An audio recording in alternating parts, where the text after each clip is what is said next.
I calmed my emotions. I handed Ling Yu another box. Don't celebrate yet. Take this one too. Another one? Ling Yu was ecstatic, wondering if he was about to reach the Baishui realm. This one is different. I smiled mysteriously. I had drawn a Lord's Servant starter pack containing 2 distinct, powerful pills. The pack offered varied, potent effects. Ling Yu accepted the second pill gratefully. The low-grade Awakening Soul pill could upgrade a servant's potential up to Good General rank, costing 10,000 public support. These pills were essential for raising a subordinate's innate talent. Talent determined growth speed and limits. As a common general, Ling Yu's ceiling was the Baishui realm. As a good general, he could reach the Ranshan or even soul-shattering realm. Talent was everything on the Four Directions continent. Ling Yu swallowed the second pill. It was gentle, expanding his consciousness and potential without pain. Success. Ling Yu has reached good general quality. I smiled. Ling Yu's talent now rivaled the top geniuses of the Qingtian Empire. Only Su Nan remained at the common general level. I plan to upgrade him later. How do you feel? I asked. Great. I feel like I could fight anyone. I chuckled. If you're restless, go spar with Yang Mingwei in the courtyard. I'm tired, you may leave. Ling Yu bowed and rushed off to find Yang Mingwei, eager to test his new strength. I asked Ling Ner to tidy up before I retired to sleep.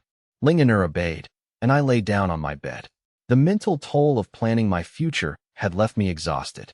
My time in the Ranshan realm is running out, I muttered. I needed to reach my territories soon. I had to secure Haishi County and farm enough public support to continue cultivating the true Emperor Scroll before my temporary power faded.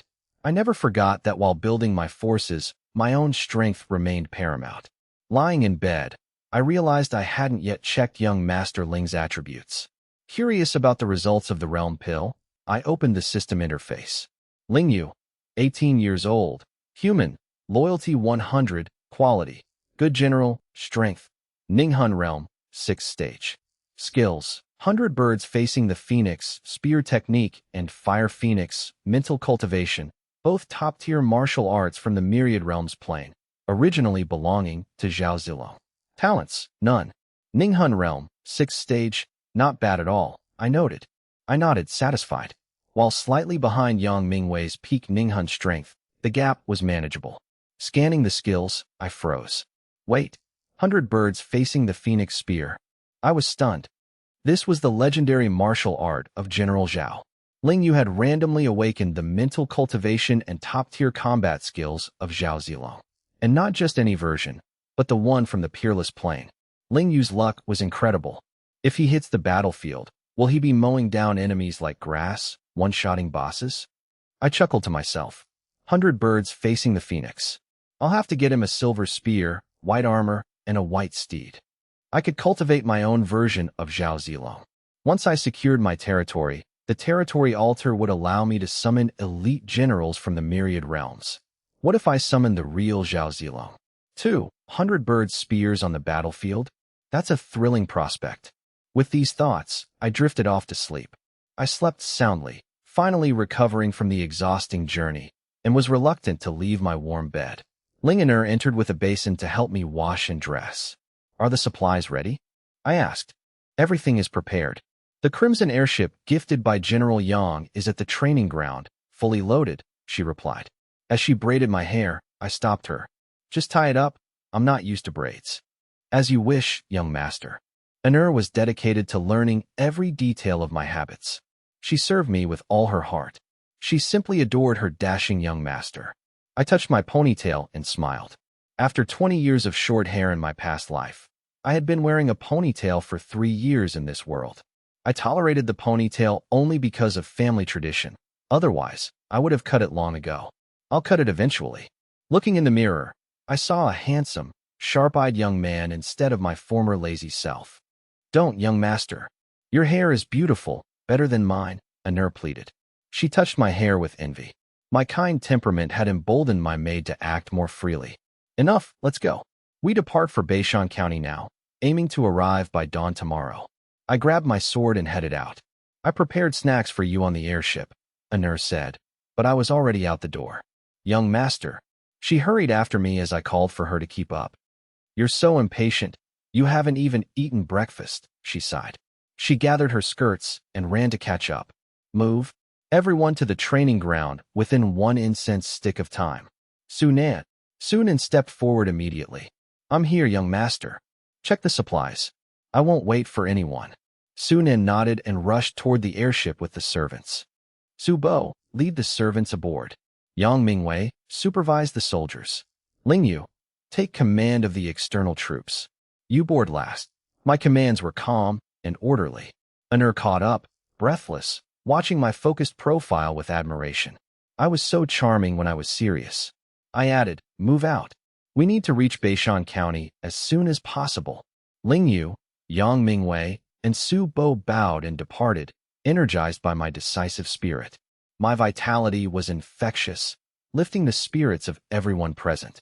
The Crimson airship was a massive, 1,000-meter-long vessel, resembling an aircraft carrier. It featured a spacious deck and numerous cabins, with the family crest replaced by a bold Sioux character. The ship, equipped with spatial arrays, could hold 20,000 people and vast supplies. Though a retired military transport, its defensive and carrying capacity were immense, worth hundreds of millions of gold coins.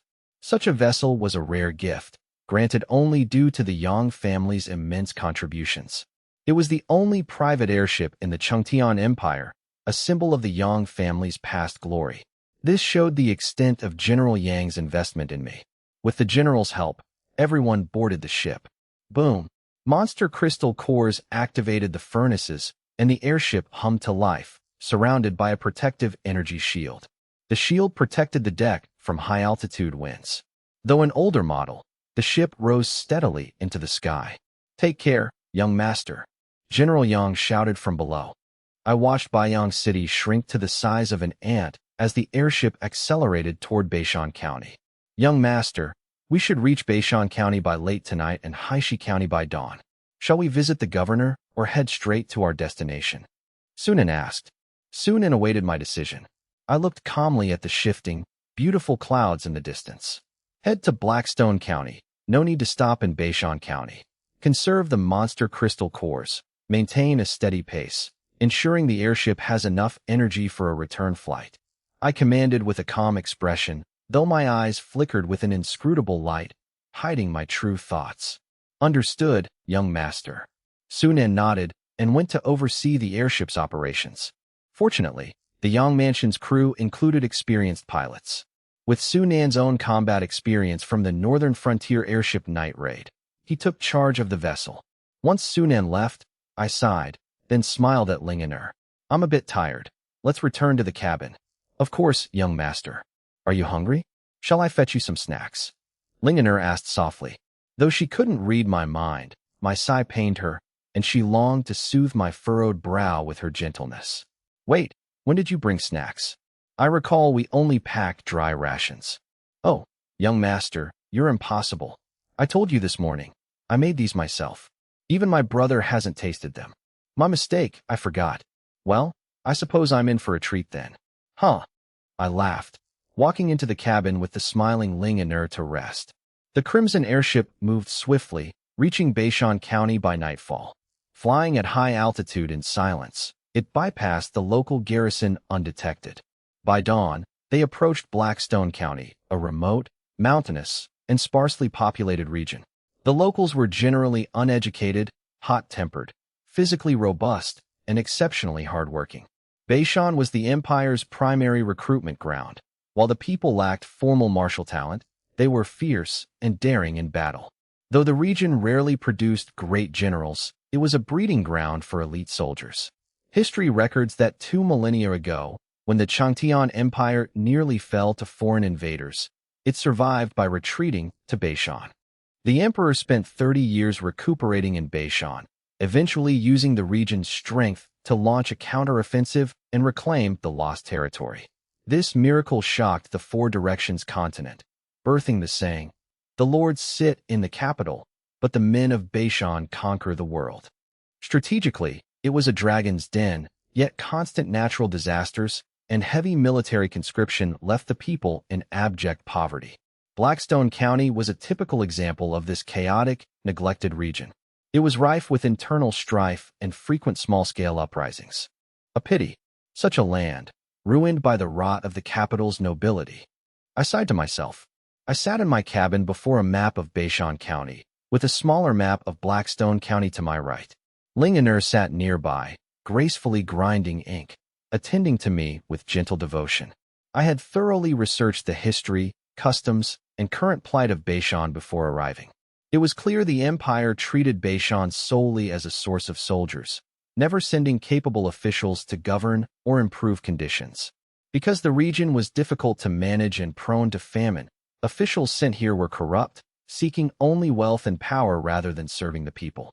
Finding it easier to suppress than to govern, the Empire had relied on force for centuries. How could the people not rebel when starving? The Empire had long forgotten the history of 2,000 years ago. Beishan was a shadow of its former glory. Young master, we are approaching Blackstone County. Shall we land? Sunan's knock interrupted my thoughts. Continue. I will land directly inside the county. My eyes flashed. I would arrive with overwhelming force. This was my territory now. Regardless of the first prince's schemes, I would crush them with absolute authority. Please support the author. I want a real meal, not instant noodles. Understood, young master. Sunan replied from outside and departed. His voice echoed. All hands. The young master orders us to land in Blackstone County. Stand tall. Do not shame the Sioux prince's estate or the young master. Yes, the soldiers roared. Let's go. Accompany me to see my territory, I said. I smiled, took Ling and Er's hand, and stepped onto the deck. 7,000 soldiers stood in formation, armed with long blades and shields, their faces resolute. The Mingji realm warriors stood in front, with 2,000 infantry behind them. Sunan, Lingyu, and Yang Mingwei stood at the front, fully armored and alert. As I appeared, the soldiers shouted in unison, "Greetings, young master." I waved, smiling in approval. Encouraged by my praise, the soldiers stood even straighter, their discipline impeccable. I looked down from the descending crimson airship. With my Ranshan realm vision, I clearly saw farmers in the fields, men, women, and even children clutching tools behind their parents. They moved with haste, their clothes tattered and faces gaunt with sorrow. It was evident their lives were miserable. The crimson airship descended steadily, its massive frame looming over Blackstone Town. It looked like a giant red cloud descending from the sky. The oppressive shadow drew the attention of everyone in the town. Heavens! What is that? The people gasped in shock. The sight of such a behemoth overhead filled them with indescribable fear. However, the panic quickly turned to recognition. It's an airship. The crimson airship. Is it the god of war, Sue? Has he come to save us? It must be the god of war recruiting again. What a chance. I wasn't chosen last time, but I must join his army this time to feed my children. Yes, join the army. Only the god of war treats us well. The people cheered wildly, dropping their tools in excitement. Throughout the empire, only Su Long's army used airships to transport recruits, providing food and money to their families. His reputation in Beishan was immense. While the emperor inspired fear, Su Long inspired hope and reverence. I frowned, my heart heavy as I watched their tearful, joyful faces. I hadn't realized the poverty was this severe, that joining the army was their only hope for a meal. This was my territory, my future subjects, yet they were starving. A flash of anger crossed my eyes. What were the local officials doing? Were they brainless? News of the airship spread instantly, drawing the entire town into the streets to gaze upward. The elderly magistrate of Haishi County led his troops out, looking grim and prepared for trouble. Find a place to land, I ordered calmly. Yes, young master. Sunan took the controls, circling the county to find a suitable landing spot. Go to the official residence, the crowd below shouted, pointing toward the center of town. The people of Haishi County roared with excitement, directing the airship toward the spacious plaza by the magistrate's office. The crimson airship descended slowly toward the plaza, which was already packed with onlookers. As I and Ling and Er disembarked, the crowd surged forward, clamoring to join the army.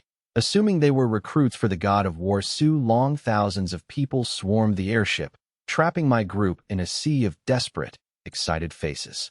With tens of thousands of people filling the square, there was no room for the soldiers to move. I smiled bitterly. They had mistaken me for his father's soldiers, not realizing I was Su Long's son. Before I could speak, an elderly man in ornate robes arrived with armed guards, violently shoving through the crowd. "Move aside, you lowly peasants. The magistrate is here," the guard shouted. The soldiers struck the crowd with fists and boots, causing the people to retreat in terror. Even curious children were trampled and struck by the soldiers. Children wailed, some falling unconscious from the blows. Parents pulled their children away, their eyes filled with suppressed rage. "Who are you?" the magistrate barked. "Su Long's army already recruited this spring. By imperial law, you cannot recruit again." The magistrate glared at me with a mix of arrogance and suspicion. The crowd whispered in confusion and worry. If the god of war needed more men, was the northern frontier in trouble? I noted that the magistrate's hundreds of guards were all in the Guti realm, an impossible feat for such a poor, small county. This was suspicious. Even the noble families of Baiyang City had struggled to provide 5,000 Mingji realm warriors. I frowned, sensing something amiss. Yang Mingwei stepped forward, spear in hand, and roared, "Insolent! How dare you speak to the young master like that?" He leveled his spear at the magistrate. The magistrate recoiled in fear, then puffed his chest out, shouting, "I am the magistrate. I am an imperial knight. Do you dare kill me and face the prefect's wrath?" A knight was a low-ranking title, barely above commoners, yet it was the highest status in this backwater. The magistrate wore his title with misplaced pride. "Stop wasting time, Su Bo, show him the official seal," I said, disgusted by the corrupt official. I saw through the man. He lived in luxury while his people starved. "Yes, young master." Su Bo presented the seal and imperial decree, announcing, "We are not here to recruit for the god of war." The crowd sighed in disappointment. "If they aren't recruiting, how will we survive the winter?" One villager lamented. "My grain is gone. My 2-year-old is starving. Old Zhang in the east has been out of food for 3 days. He's planning to sell his daughter just to eat." Despair hung heavy in the air. My heart sank at the mention of selling children. "Quiet," the magistrate shouted at the people. "You peasants. Tax collection is in 6 days. Anyone who can't pay goes to prison." Women wept, and men clenched their fists in helpless fury.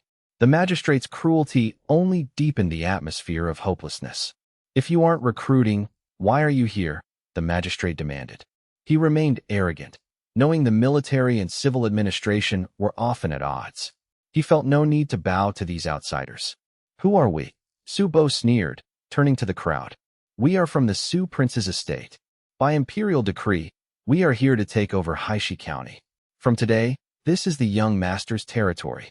I was the heir to the Su Prince's estate, and my inner circle addressed me as young master." The Su Prince's estate? A young master?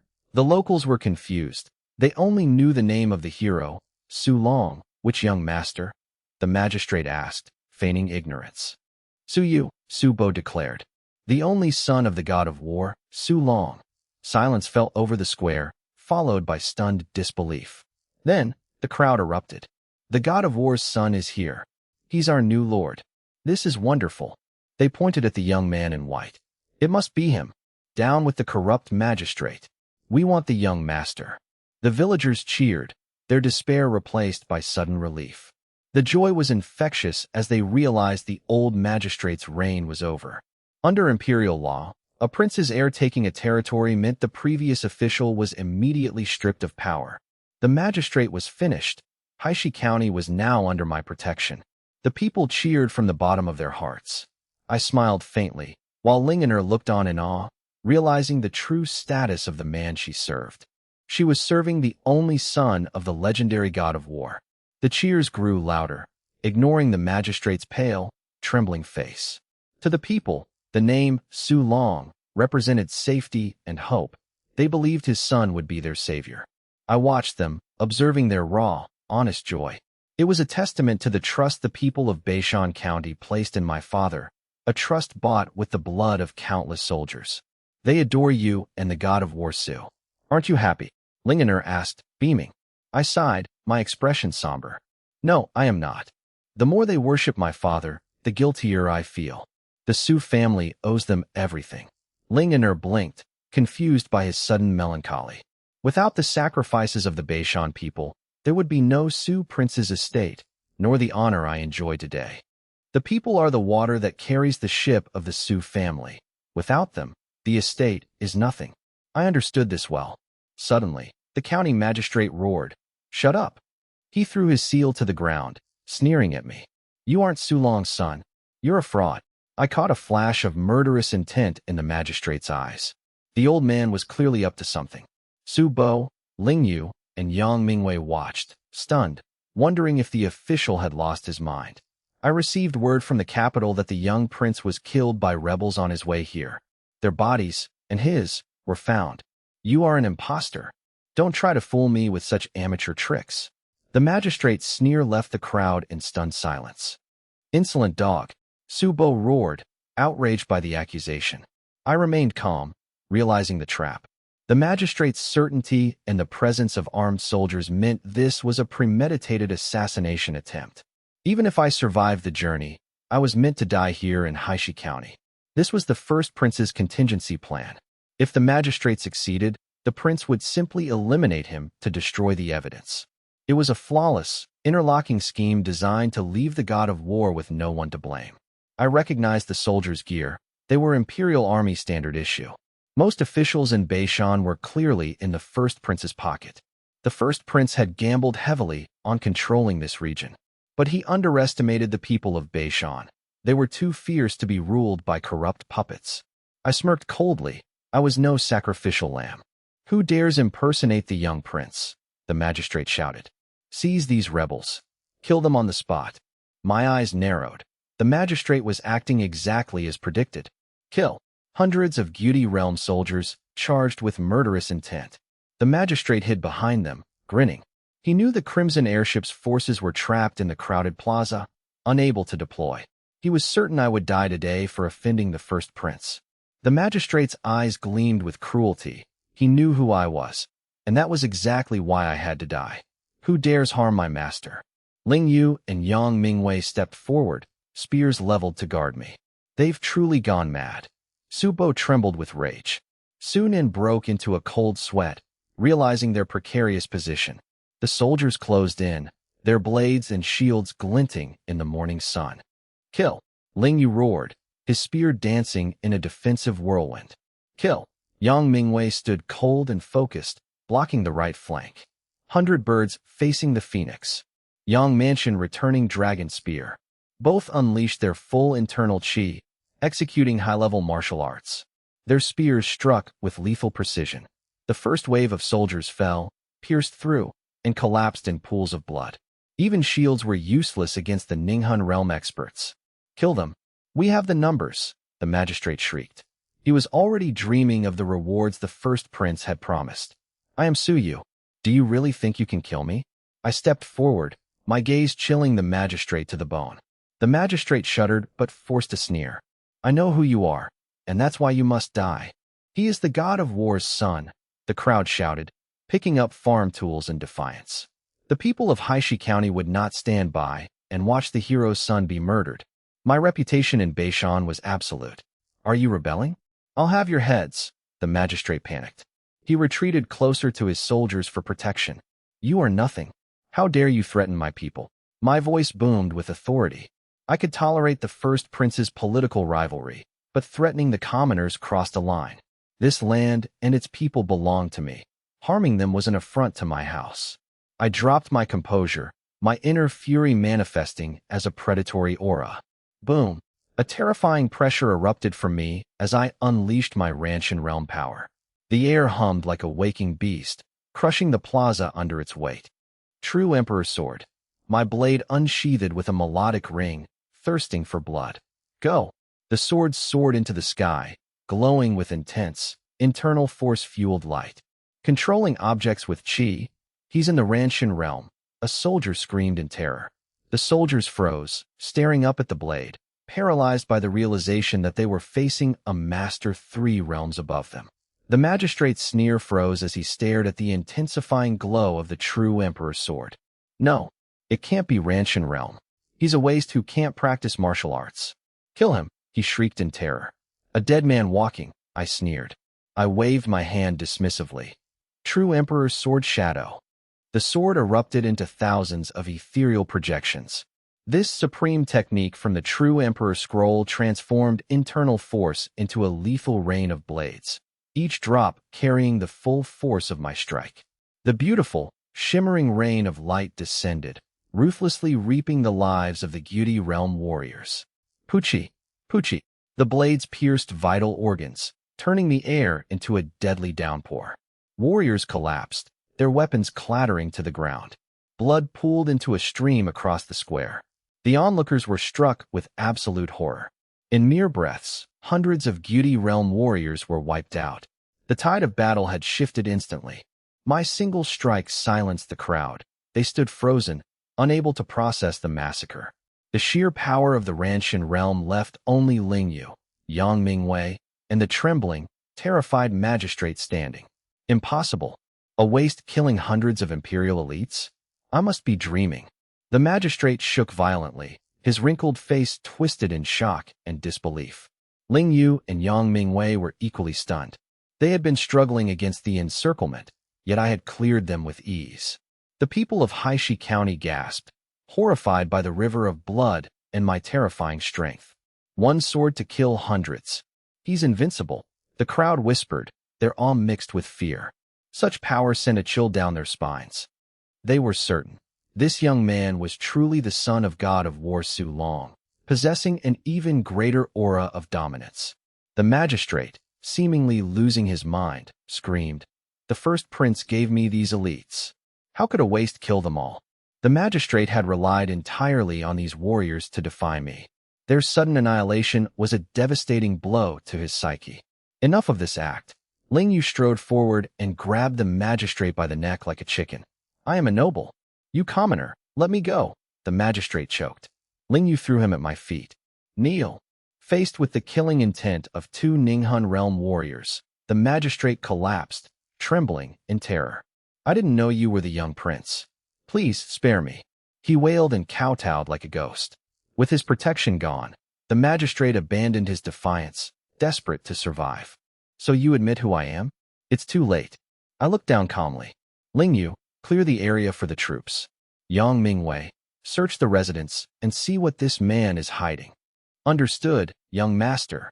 The townspeople watched in awe as the troops disembarked, too curious to leave. "Should we go?" a villager asked. "No, let's stay." "The crops failed anyway," his partner replied. "He is the god of war's son. He won't harm us." "That corrupt magistrate is finished. Let's see how Suyu deals with him." Curiosity kept the crowd rooted to the spot. As Yang Mingwei stormed the residence, the magistrate begged desperately. "I admit you are the lord of Haishi County. Please spare me." My brow arched, sensing the magistrate's panic. Suddenly, the system chimed. "Congratulations, host. You have secured your first legal territory, Haishi County. Basic functions activated. Initial restrictions lifted. New territories can be acquired via war, purchase, cultural influence, or legal grant. Reward: 1 lottery draw, 1 general summon via Lord's altar, and 1,000 public support energy." I smiled. I finally had a base of operations. System: open the territory panel. A transparent screen appeared. Territory: Haishi County. Owner: I. Level: 0. Needs 10,000 public support energy to upgrade. Higher levels unlock buildings, skills, and shop items. Population: 65,354. Troops: 5,000 Mingji Realm, 2,000 Ordinary. Public support degree: 20/100. Affects monthly energy generation. Current energy: 2,000. Monthly energy: 1,307. Building: Lord's Altar. Lord's Altar. Summon a loyal, peak strength general from the myriad worlds. Cost: 1 million energy or 1 summon token. Altar. Can activate or re-roll general talents. Cost: 100,000 energy per use. Note: this tutorial info will disappear in 24 hours. I scanned the data, noting the abysmal public support degree of 20. I quickly grasped the mechanics. Population and support dictate energy generation, which is essential for upgrades, summoning, and growth. To become powerful, I needed to maximize public support. System, why is the support only 20? I asked. I had treated the commoners fairly since arriving. Why was the score so low? The previous official's systemic oppression has left the people distrustful of all nobles. The current 20 points are solely due to the people's worship of your father, Su Long. Without that, your support would be 0. The system's mechanical voice chimed in. I felt helpless. The system was actually mocking me, pointing out that my 20 points of public support were inherited from my father's reputation in Beishan County, not earned by myself. I felt a wave of shame. It wasn't entirely my fault. The officials of Blackstone County had such a dark history that the people viewed all nobles and officials as enemies. The people were wary. Their refusal to revolt was already a sign of their inherent honesty. I communicated with the system internally while Lingyu, Su Bo, and the others stood by in silence. The kneeling county magistrate kept his head down, his eyes darting around, clearly plotting something. The surrounding citizens watched me with curiosity, wondering what the god of war Su's son would do next. System, how can I increase the public support degree in Blackstone County? I asked silently. The system replied, you must perform actions that earn the people's recognition, improve their quality of life, and defend the territory from external threats. Simply put, public support is equivalent to the loyalty of a lord's servant. 20 points is low, but improvable through hard work and by making the people worship and recognize my leadership. Recognition, huh? I muttered, looking at the ragged crowd in the square. The men were tanned and gaunt, the women dusty, the children weeping from hunger, and the elderly coughing, all eyes filled with despair and hatred. Many suffered from untreated, festering wounds because they couldn't afford medicine. No one chooses to be a lower-class citizen, struggling to feed their families. Between natural disasters and oppressive nobles, they lived worse than a noble's dog. I felt a tightness in my chest. In Beishan County, many starved annually. They only fought in wars to secure food for their families, which was why the people were so battle-hardened. That was the reason for their legendary martial prowess over thousands of years. They fought for a single bite of food. I, despite my own recent struggles, had lived in luxury compared to them. Every era has its unfortunate victims who suffer through no fault of their own. When I first gained the system, I only cared about power, conquest, and prestige. Now, I realized I wanted more than just that. While pursuing hegemony, I had a duty to care for the people who would follow me. This was my responsibility, and the weight of it settled upon me. I narrowed my eyes at the kneeling magistrate, a cold glint appearing in my gaze. It seems you are the one I must cut down first.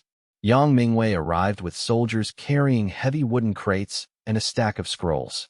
The crowd watched, curious, as 2 Mingji realm warriors struggled to carry the heavy, massive crates. Young master, look at this, Yang Mingwei said, handing over the scrolls. I frowned.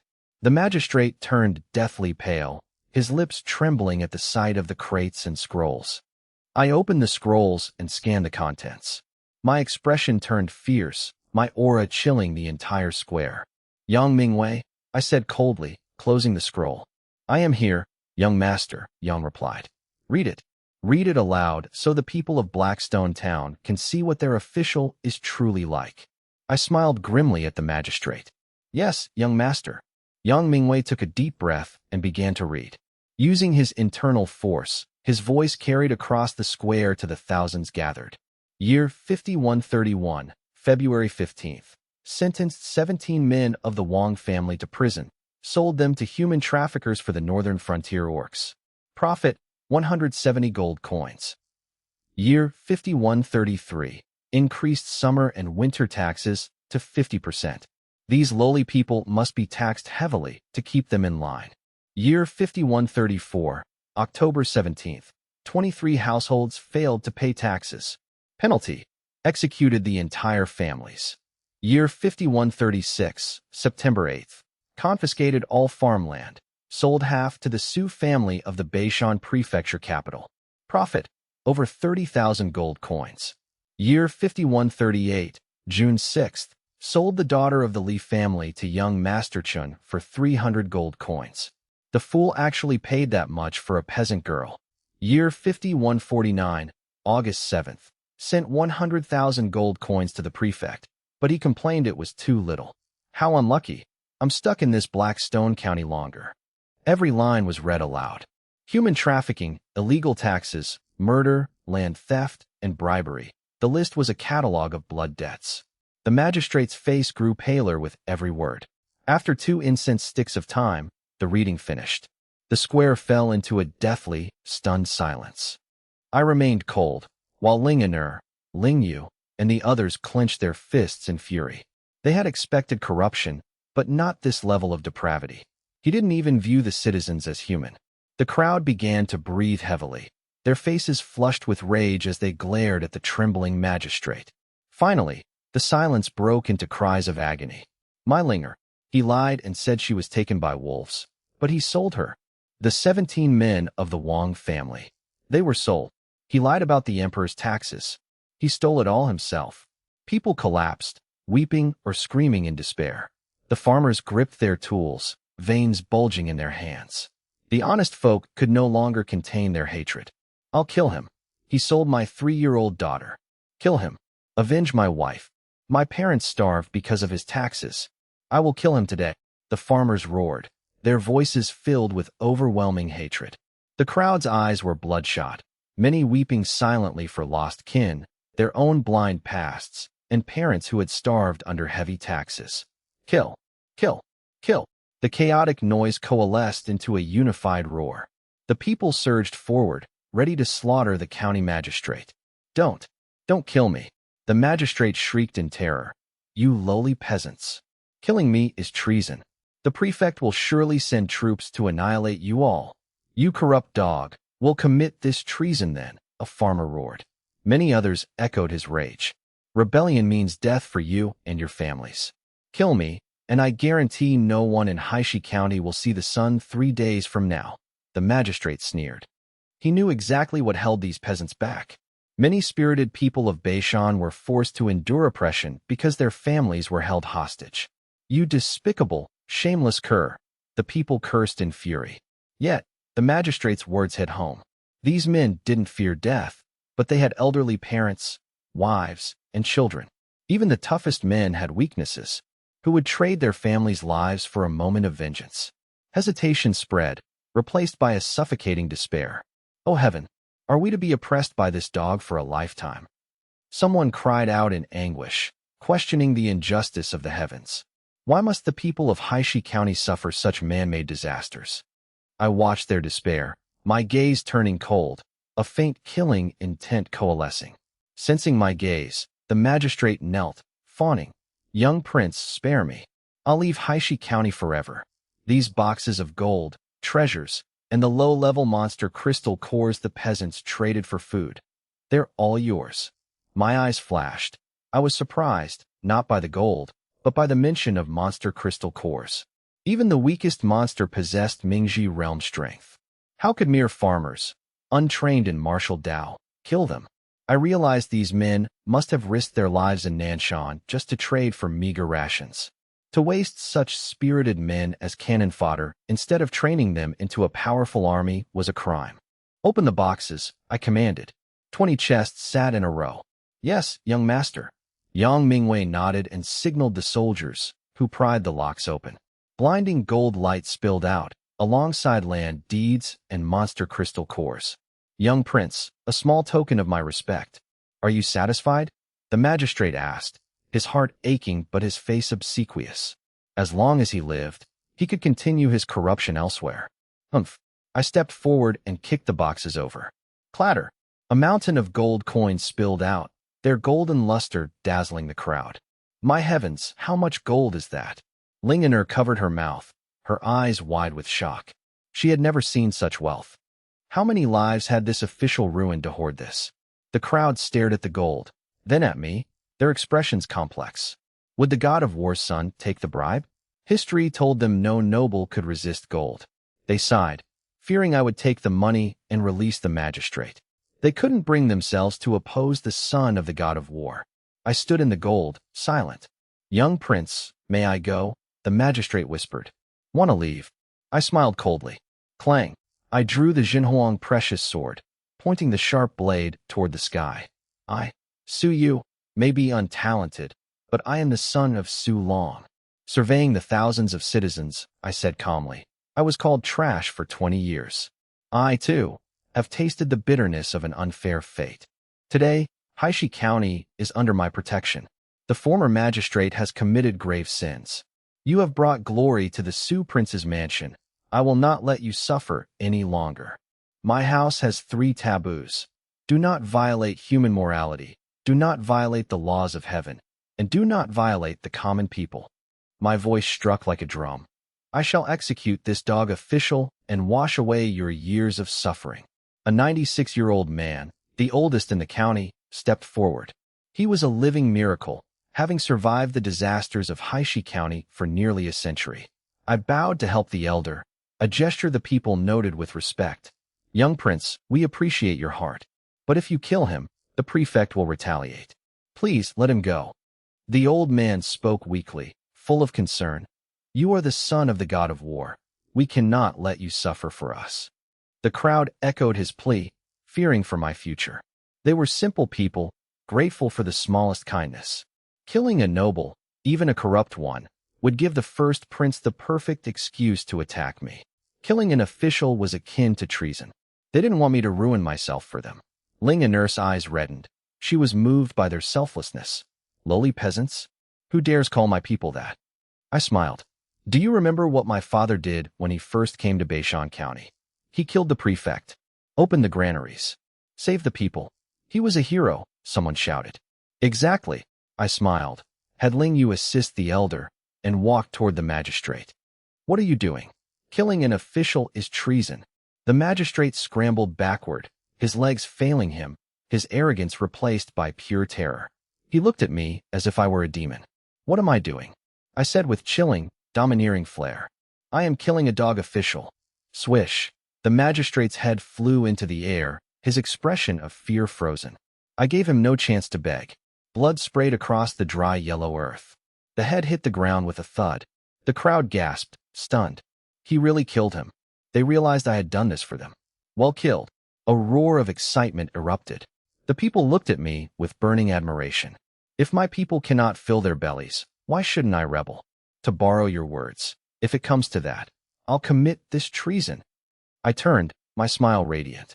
Holding the blood-stained Zhenhuang precious sword, my white robes pristine, I stood in the morning sun like a god descended to earth. Today, I, Su Yu, follow my father's example, slay the corrupt official, open the granaries, and bring prosperity to the people. I raised the Zhenhuang precious sword and shouted, Men, here, his subordinates replied. Ling Yu, Su Nan, and Yang Mingwei stepped forward, kneeling on one knee with solemn expressions. Break into the granary. Distribute the grain to every household. Ensure no family goes hungry. I declared firmly, if the grain runs out, take it from the airship. If that's not enough, buy more from the Beishan Prefecture capital. If still insufficient, take the army to Nanshan and hunt magical beasts. The people of Haishi County are my subjects. I will not allow a single one to go hungry. Do you hear me? My voice resonated like iron and stone. We obey, and will complete the mission or die trying, the trio vowed. They rose and immediately led the troops toward the granaries and airships to begin the distribution. Young prince. The crowd murmured.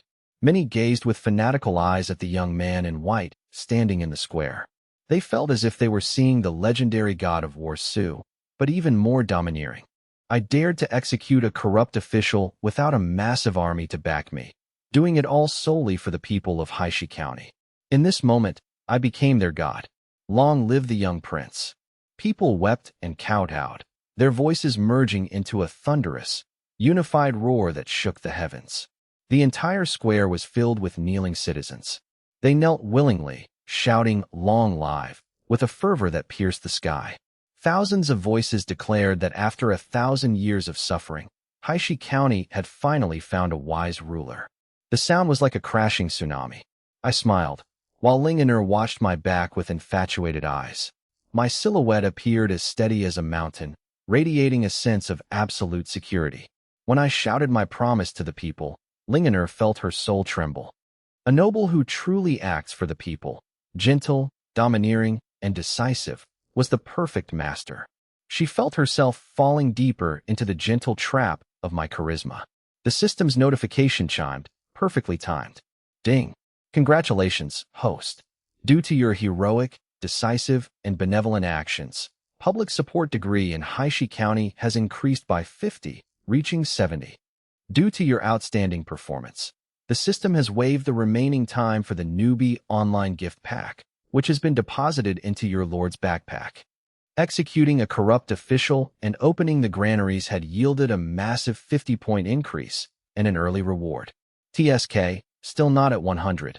I sighed with slight regret. I had risked accusations of treason by killing the former lord specifically to boost this metric. Despite the increase, it fell short of my perfectionist standards. A third notification arrived. System tip. Public support increases through your actions, but decreases through your failures. Please proceed with caution. I smiled bitterly. The path to winning the people's hearts was long and arduous.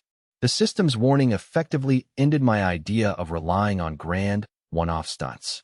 To maintain high support, I had to be a consistently wise and benevolent ruler. Just then, Yang Mingwei and the others returned.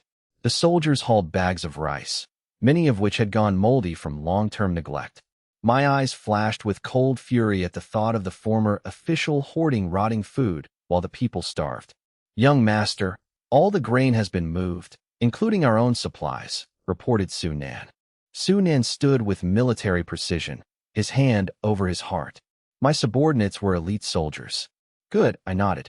Su Bo followed, busily recording the logistics in a ledger. Su Bo managed the supplies, ensuring every grain was accounted for. Get rid of all this moldy grain, I commanded coldly. My subjects will eat fresh grain. Distribute the supplies from the airship immediately. I will not allow them to eat this rot. My protective, domineering stance warmed the hearts of the thousands present. In the Changtian Empire, even the wealthy rarely ate fresh grain, let alone the poor. Yes, young master. The troops began distribution, and the people wept with gratitude as they lined up. Wife, cook this rice. I'll find some greens, and we'll eat our fill tonight, a man cheered. Hearing about wild greens, I frowned and whispered instructions to Yang Mingwei. Yang Mingwei stood before the crowd, shouting, Listen up. The young master has ordered us to take the airship to the Prefecture capital, buy the finest dishes, and host a grand feast for everyone in Haishi County today. Yes. The soldiers, loyal private troops of the Yang Mansion, responded with vigor. Armed with gold coins from Subo, they boarded the Crimson airship. Su Nan launched the airship toward the capital. I was going all out to win the people's hearts. Wealth and grain were nothing compared to public support. I knew the county's deep-rooted poverty couldn't be fixed overnight. But for now, a grand feast would ensure everyone went to bed with a full stomach. The young prince is too kind. The crowd erupted into renewed cheers upon hearing the news. We will never forget your grace. An elderly man approached, tears in his eyes, and prepared to kneel. I quickly caught him, saying, Old man, you are the elder of Haishi County. Even the emperor would not dare accept your kowtow. Young prince, my mother says not respecting the emperor leads to execution. A young boy named Wunner piped up timidly. The boy was dirty and ragged, but his eyes were bright with curiosity. Wunner, how dare you speak to the young prince like that? The old man scolded, causing the boy to shrink back in fear. A woman rushed over, clutching the boy and begging, Please forgive him, young prince. He is ignorant. It is fine. I waved my hand. Seeing the fear in their eyes, I felt a heavy weight in my chest. If the people feared me, how could I truly win their hearts? I wanted my people to love and respect me, not fear me. I approached a woman, lifted her young son, and asked, Is your name Wunner? Who gave you that name? My great-grandfather did. Wunner replied timidly, clearly afraid of me. Remember this. In Blackstone County, you may kneel to heaven, earth, your parents, and me. No one else. I smiled calmly. What about the emperor? Wunner asked, his fear fading. The mother watched nervously, but I firmly declared, You don't need to kneel to the emperor either. I addressed the crowd. You are my people. Kneeling to heaven shows awe of nature. To earth, gratitude. To parents, filial piety. To me, respect for your lord. Beyond that, kneel to no one. You are my people, and I will not let anyone bully you. I brandished the true Emperor's sword, my voice booming. The people of Blackstone County are my treasures. I treat you as my own children. If anyone harms you, I will wipe out their entire clan, even if it's the Emperor himself. Though treasonous, my words deeply moved the crowd. The old master looked shocked, the people were stunned, and wonder gazed at me with pure adoration. All eyes were fixed on me, my declaration echoing in their minds. If anyone harms my people, I will wipe out their clan. A wave of emotion rippled through the hearts of the people of Blackstone County. Long live the young master, someone shouted, followed by a chorus of cheers.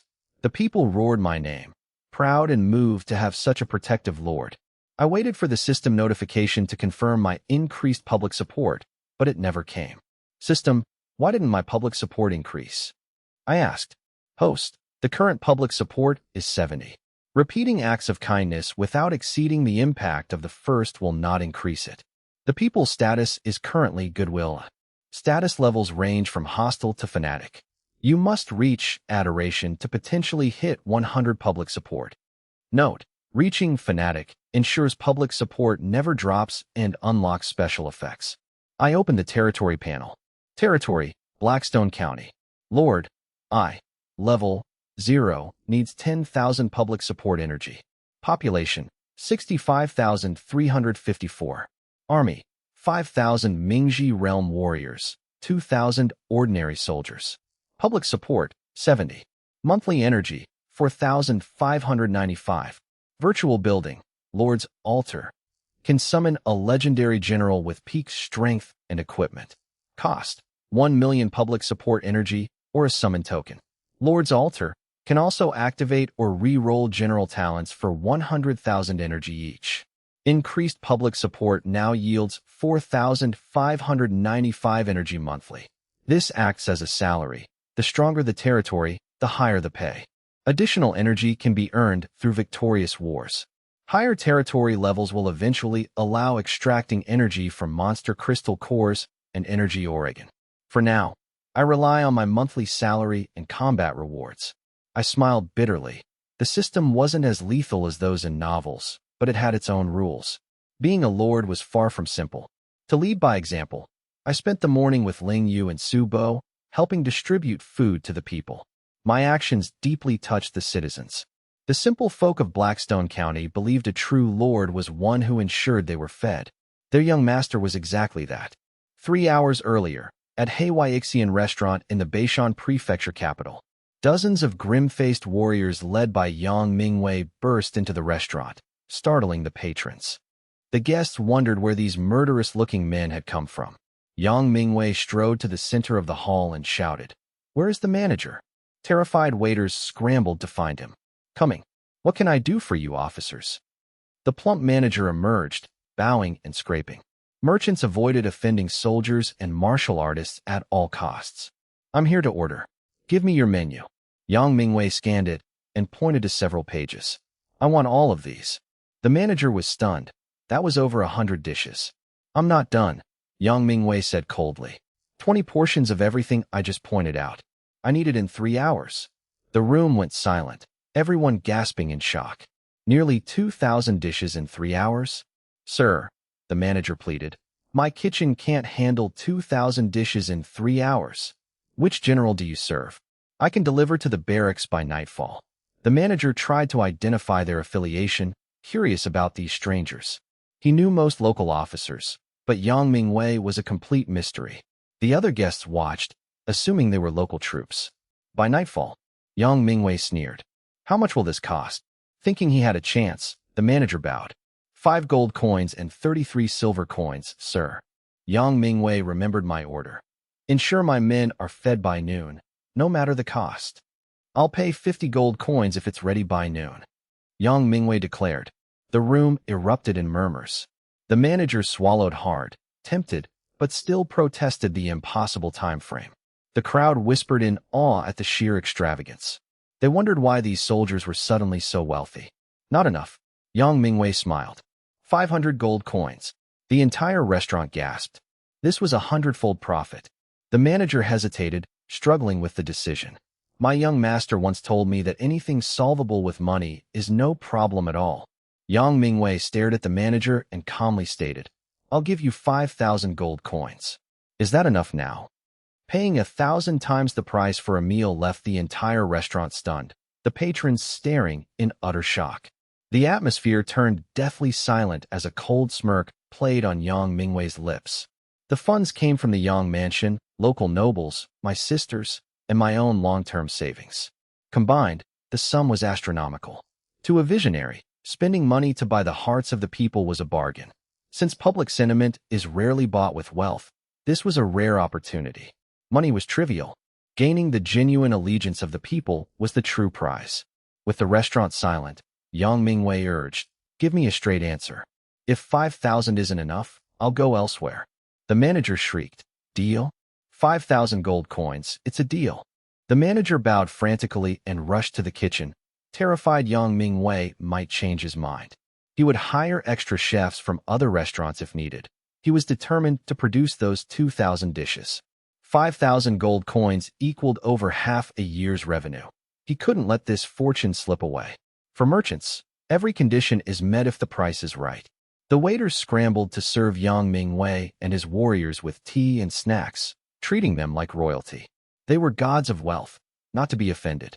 A waiter even brought in performers to entertain the soldiers. However, the soldiers remained solemn, ignoring the performances to focus on their tea.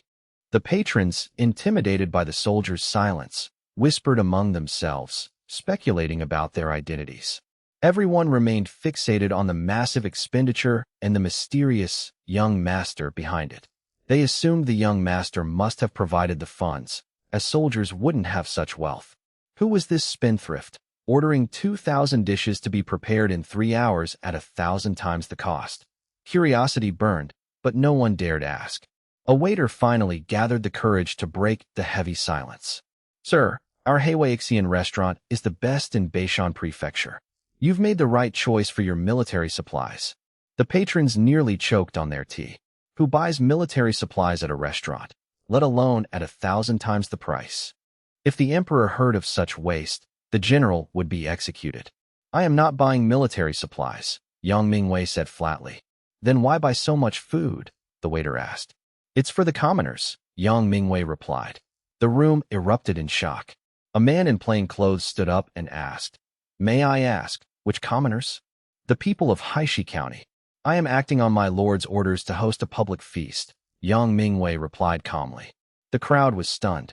A public feast was a charitable act by wealthy families to celebrate and share joy with the poor. In Beishan, it also signaled a local official's vow to save their starving people. I know Haishi County. It's the worst-hit disaster area this year. It's been devastated for years. The population has plummeted from over 100,000 to just a few tens of thousands. No lord has held a feast there in a millennium. How can they afford to feed tens of thousands of refugees? Did the old magistrate finally have a change of heart? That notorious corrupt official? I don't believe it. The patrons were in disbelief, finding the situation impossible. Even the prefecture governor had never held such a feast during the worst disasters. I admire the old magistrate's compassion, the man in plain clothes exclaimed. The old magistrate. Yang Mingwei sneered. You're mistaken. Haishi County has a new lord. My young master took over today and is hosting this feast to prove his devotion to the people. The news that the leadership had changed left everyone speechless. The emperor's decree had reached the prefecture, but the governor had kept it quiet. Many realized the significance of Yang Mingwei's words. A lord held absolute authority over his territory, unlike a mere magistrate or governor. A lord's territory is either conquered or granted by the empire. It meant the land was his own, independent of imperial law, a vassal state within the Qingtian Empire. This was the empire's highest reward, though I only received Haishi County due to the god of Warsu's merits and the first prince's malicious schemes. The old emperor feared the god of war's influence and refused to grant him a fief. The first prince gave the fief to the god of war's useless son to silence critics, neutralize the god of war's power, and eliminate me. It was a triple-edged plot, though the restaurant patrons were unaware of these political machinations. They remained in awe of the revelation. No one viewed the new lord as a spendthrift anymore. He was a man of great righteousness. Feeding the starving people immediately was a true act of benevolence. 5,000 gold coins were nothing compared to the lives of the people. Your young master, no, the Lord of Heishi County, is truly righteous. I am deeply impressed. The man in plain clothes sighed. I envy the people of Heishi County. Their suffering is finally coming to an end. In these chaotic times, the people's fate rested entirely on the character of their leaders. The new lord's charitable act sparked widespread envy. The people of Heishi County are so lucky to have such a generous lord, the crowd whispered in admiration. My reputation as a benevolent leader was firmly established. As word spread from the restaurant, everyone would soon know of the virtuous new lord of Heishi County. My reputation in Beishan was secured. Refugees would flock to Heishi County. While others saw them as a burden, I, with my Grand Lord system, saw them as my greatest assets. With the Grand Lord system, I have no concerns regarding food, wealth, military, technology, or martial arts cultivation. My current priority is population. A territory's foundation relies entirely on its people, and I need as many as possible. A large population ensures powerful warriors, massive public support energy, and a steady stream of labor and technological productivity. I intend to secure this population by leveraging the reputation I am building today. Yang Mingwei's uncharacteristic, flamboyant spending at the restaurant was a deliberate act ordered by me. I want every refugee in Beishan County to know that a savior has arrived in Blackstone County. Modeling myself after historical legends, I believe that in any plane, the common people are the most important resource, despite being historically overlooked. My 21st century education taught me a fundamental truth. True power lies in the support of the masses. Every great emperor and founding ancestor rose to power through the faith of the people. If nobles look down on the lowly peasants, I will eventually prove them wrong and show them the true power of the common folk. Seeing the envy of the crowd, Yang Mingwei smiled, satisfied. Every compliment directed at me validates Yang Mingwei's choice of master. After 3 hours, the restaurant delivered over 2,000 dishes, and Yang Mingwei paid the 1,000 gold coins as promised. He then directed his warriors to transport the food out of the city. To keep the Crimson Airship a secret, they had hidden it in the mountains outside the city. Yang Mingwei, ever cautious, believes in keeping hidden cards for future contingencies. As they left, onlookers congratulated the restaurant owner. You've made a fortune. The new lord of Blackstone County is hosting a massive banquet for everyone. Many others chimed in with agreement. The owner was stunned, having heard nothing of this. He expressed shock and skepticism. A notoriously poor county hosting a banquet? It seemed impossible. As the crowd buzzed with excitement, one man slipped away unnoticed. A plainclothed farmer hurried toward the county governor's mansion. He had to report the arrival of the new lord immediately, as ordered by the governor. Meanwhile, in Blackstone County, the Crimson Airship landed in the plaza, and the warriors began unloading the steaming, fragrant dishes. Subo had already prepared the tables. Long wooden tables were arranged around the plaza, stocked with rice, porridge, hot tea, and the banquet food. Unlike traditional banquets, I set this up as a buffet, allowing people to take what they needed. Thousands of hungry refugees stared at the food, their stomachs growling. Yet, they waited in silence, eyes fixed on the young lord standing on the high platform. Once everything was ready, I looked down at the crowd with a warm smile. Why wait? Eat before the food gets cold. I spoke with a gentle, welcoming tone. Using my internal force to project my voice, I declared, "Today, I eat with you. Eat your fill, but please do not waste food. Take only what you can finish." My light-hearted joke drew laughter and moved many to tears. Don't just stand there, let's eat. I jumped down and tore into a roasted chicken with my hands, abandoning all aristocratic pretense. This was a leader who truly connected with his people, inspiring them to work hard for him. The crowd cheered, grateful for the rare opportunity to dine with a noble. As the people feasted, I mingled with the elders, walking the plaza with a bowl of tea in my grease-stained hands. I shared drinks with the men, joked with children, and offered kind words to the women. My sincerity deeply touched everyone. As night fell, The plaza was illuminated by lanterns hung by Su Bo's men. Having set the mood, I stepped back to observe the happy faces. Lingener gently wiped the grease from my hands and mouth with a silk handkerchief. "Young master, you're not acting like yourself, getting so messy," she complained softly. Her touch was tender and caring. If I remained aloof, they would see me only as a lord, not as one of their own, I replied. I smiled, my meaning clear. A wise leader knows when to discard his status to build a genuine bond with the people. Are you hungry? Go eat. The soldiers have no rations, so this is your only meal until tomorrow. I told young Mingwei and the others to take turns eating. The plaza erupted in cheers and laughter.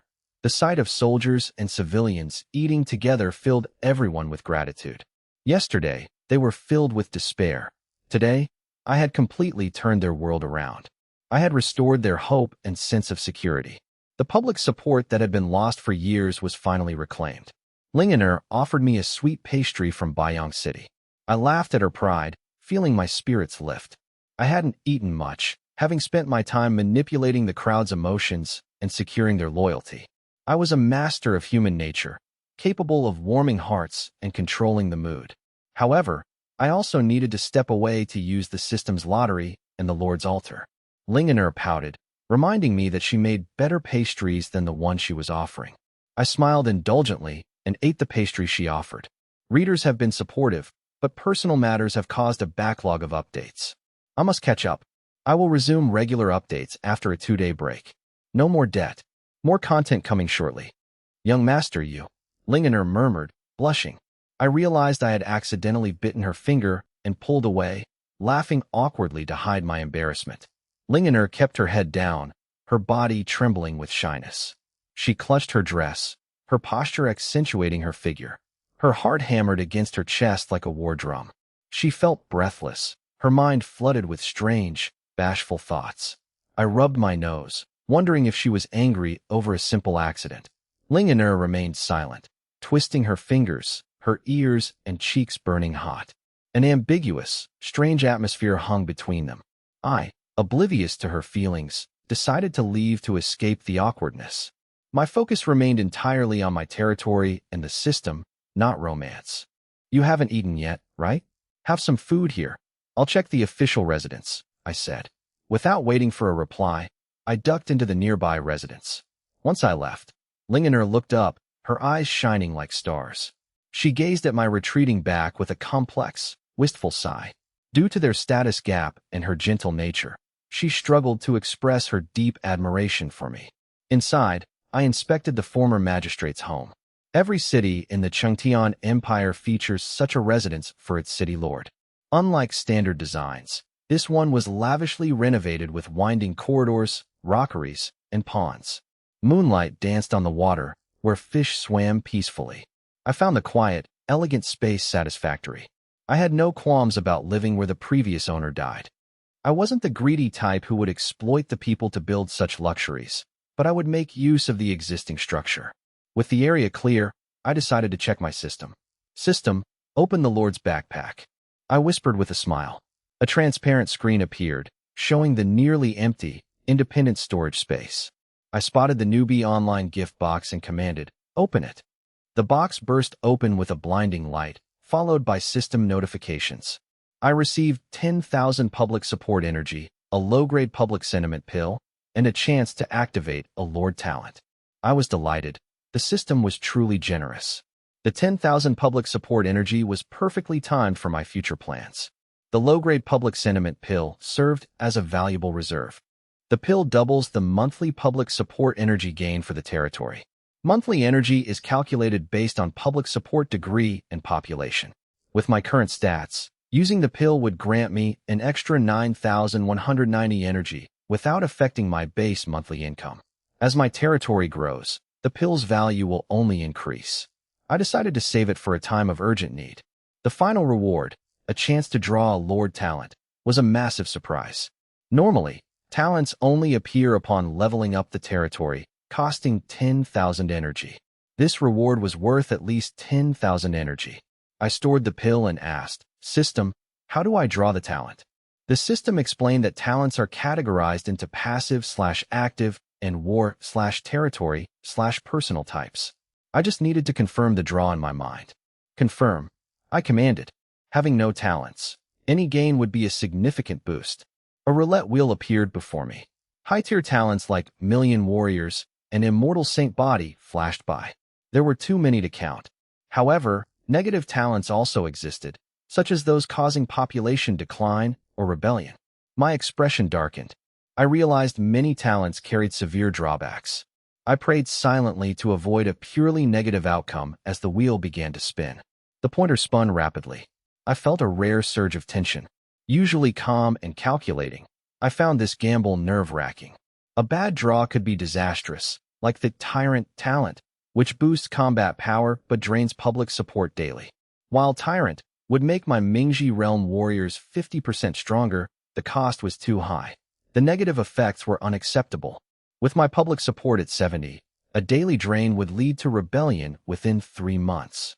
I prayed to avoid Tyrant or Insurgent. Stop, I commanded. The pointer slowed. It clicked into place. Congratulations, you have obtained the Favorable Weather Lord talent. Favorable Weather is a passive territory talent that prevents natural disasters and boosts crop yields and population growth. I breathed a sigh of relief. I had drawn a top-tier talent. To an outsider, it might seem minor, but I knew better. Managing a territory is impossible if you are constantly battling natural disasters. By securing stability, I had indirectly ensured the long-term economic and demographic growth of my domain. The Favorable Weather talent is incredibly powerful, permanently preventing natural disasters within the territory with zero downsides. Beishan County has suffered from floods and droughts for millennia, making it the region's most persistent and difficult problem. With this talent, I no longer fear natural disasters in Haishi County. Though my territory is currently small, the long-term potential is immense. Imagine if my territory grew to the size of an empire. It would be a disaster-free paradise on Earth. If it spanned the 4 directions continent, it would be a world of eternal peace. If it covered the entire Myriad Realms plane, the scale is unimaginable. I took a deep breath to steady my excitement. I still had 1 lottery draw and 1 use of the Lord's altar remaining. I decided to start with the lottery. System, open the lottery wheel. A colorful, iridescent wheel appeared, its contents refreshing with every use. I commanded the system to start. After a few spins, I called for a stop. Ding. Congratulations, you have obtained the Astronomical Compass. The Astronomical Compass is a Lord's equipment that predicts weather and natural disasters within 1,000 kilometers for the next 3 months. It can also detect the fortune of individuals at the cost of public support energy. I smiled faintly. While likely a treasure from another plane, it wasn't particularly useful to me right now. Its disaster prediction function was redundant compared to my Favorable Weather talent, which was far more effective. The only remaining use was predicting fortune, which required precious public support energy. Given the potential for inaccuracy and the cost, I decided it was a mediocre pull. I tossed the compass into my lord's backpack. I wouldn't waste public support energy on checking fortunes. Every point was too valuable to spend on trivialities. I felt that using energy for such things was unnecessary and would only invite needless worry. For now, I wasn't interested in the compass. I turned my attention to summoning a general. The Lord's altar was a powerful tool, capable of summoning generals from the Myriad Realms, with more functions unlocking as the territory grew. The system summons real individuals from the Myriad Realms by capturing and replicating them at specific points in their timelines. For example, summoning the Great Sage equal to heaven would result in a perfect replica. This replica would possess the same strength, skills, and talents as the original, without affecting the original entity in their home plane. The summoning is essentially a god-tier function that creates a copy. The only restriction is that if I ever conquer the plane where the original general originated, the replica cannot set foot there. Doing so would violate the plane's laws, causing the replica to be suppressed and killed by the world's rules. To me, this was a minor inconvenience. By the time I reached the level of conquering planes, I would have so many legendary generals that losing one to a specific battlefield wouldn't matter. I opened the system interface, preferring the tactile interaction over mental commands. Summoning was simple. Navigate to the virtual building menu and select the altar. The system's interface was intuitive and perfectly suited to my habits. The Lord's altar appeared as a 3-meter-tall, ink-black structure covered in mysterious, glowing white runes. The runes formed a magical array, pulsing with a faint, ethereal light. I clicked the summon button. The runes flared, and the array's light intensified, enveloping the entire altar. A surge of ancient, violent energy radiated from the altar, causing a sense of oppression. The system was communicating with the myriad realms to select a suitable candidate. I watched intently, eager to see who my first myriad realms general would be. My current generals were all locals from the Four Directions continent. The light from the altar grew blinding. Within the radiance, visions of the general's life began to flicker. A general in silver armor rode a black horse, shouting commands to his troops with unwavering resolve. He held his spear high, leading a small but elite force into a thunderous battle. I was impressed by the man's sheer killing intent and combat spirit. The scene shifted. The general wore lion-headed armor, rode a black-maned horse, and wielded a serrated spear, his banner reading General Gao. Even if the enemy is strong, I do not fear death. Fight to the end. His roar shook the heavens, striking terror into the enemy ranks. The visions flashed like a film. Advance, never retreat. Ambition of breaking the array. Death is but a step away. I realized who it was. The man who broke thousands of enemy troops with a single command. I remembered the loyal advisor who gave up his command without complaint and his silent, stoic death at the White Gate Tower. It was General Gao Shan, commander of the elite, traversing camp, known for never losing a battle. He was a man of few words, strict, dignified, and defined by his absolute loyalty. I knew his history well from my past life. The traversing camp was one of the top 3 elite forces in history. Gao Shan was a brilliant strategist and a master of troop management. He was a true commander capable of holding his own. The light faded, and the system notification chimed. Ding! Congratulations, you have summoned the General Gao Shan. Check the Lord's servant files for details. Gao Shan's stats appeared. Age 35, human, loyalty 100, max, quality, famous general, strength, Ranshan realm peak, skill, 7 absolute spear technique. Talent, ambition of breaking the array, a passive talent that increases the attack and defense of Gao Shan and his traversing camp troops by 100%. Holy crap, a famous general at the peak of the Ranshan realm. I couldn't help but curse in shock. I had hit the jackpot on my first try. I stood in the quiet courtyard, excitement bubbling over, but the area remained empty. Confused, I asked the system, "Where is Gao Shan? I summoned him, didn't I?" The system explained that summoned generals appear near the territory to seek out the host. The system provided this clarification. Each new general is automatically implanted with a backstory and a suitable identity. If Gao Shan appeared inside the official residence, it would cause rumors of hauntings, and I couldn't easily explain my origin. Occasional appearances might pass, but frequent arrivals would inevitably raise suspicions about me. Understanding this, I asked the system for more details on the summoned generals. Generals arrive at their peak. Higher territory levels yield higher quality generals. The system evaluates generals based on a combination of strength, personality, and life achievements. Gao Shan, while not the strongest, possesses an exceptionally balanced set of attributes. A versatile commander capable of both governance and warfare, Gao Shan is a rare talent. My initial summon received a bonus, making future high-quality summons more difficult. Ling Yu hurried into the residence and found me strolling through the garden. "Young master, a man named Gao Shan is outside, requesting to serve under you," Ling Yu reported. I smiled, pleased by the speed of the arrival. "Good. Take me to him." Ling Yu led the way to the residence entrance. Outside stood a sturdy man in chainmail, holding a spear and leading a black steed. The man spoke with Su Bo and Lingener with impressive poise. I approached, and the man knelt. "My lord, I am Gao Shan." Gao Shan knelt on one knee, bowing his head in a display of absolute loyalty. "I have searched for my lord in vain, but today I have found you. My spear, my horse, and my life are yours to command." Gao Shan's voice was resolute. I helped him up. "It is my fortune to have you. Let us work together to build a prosperous land for the people."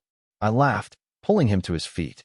I am ready to die for my lord, Gao Shun declared. Gao Shun's arrival filled the void left by my fading Ranshin realm strength. I was overjoyed by Gao Shun's character and capabilities. The onlookers smiled, happy for me. The villagers at the banquet realized the young master had gained another general. They believed such a benevolent leader deserved the loyalty of all heroes. Ling Yu, Yang Mingwei, and the soldiers erupted in cheers, celebrating the new addition. 7,000 soldiers roared in unison, a sound that shook the night. Led by the old master, the villagers knelt to offer their congratulations. The combined cheers of soldiers and civilians echoed through the night sky. I patted Gao Shun's shoulder.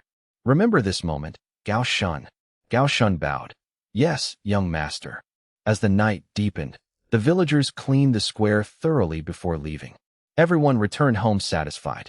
I brought my generals into the residence, which accommodated my 3,000 servants.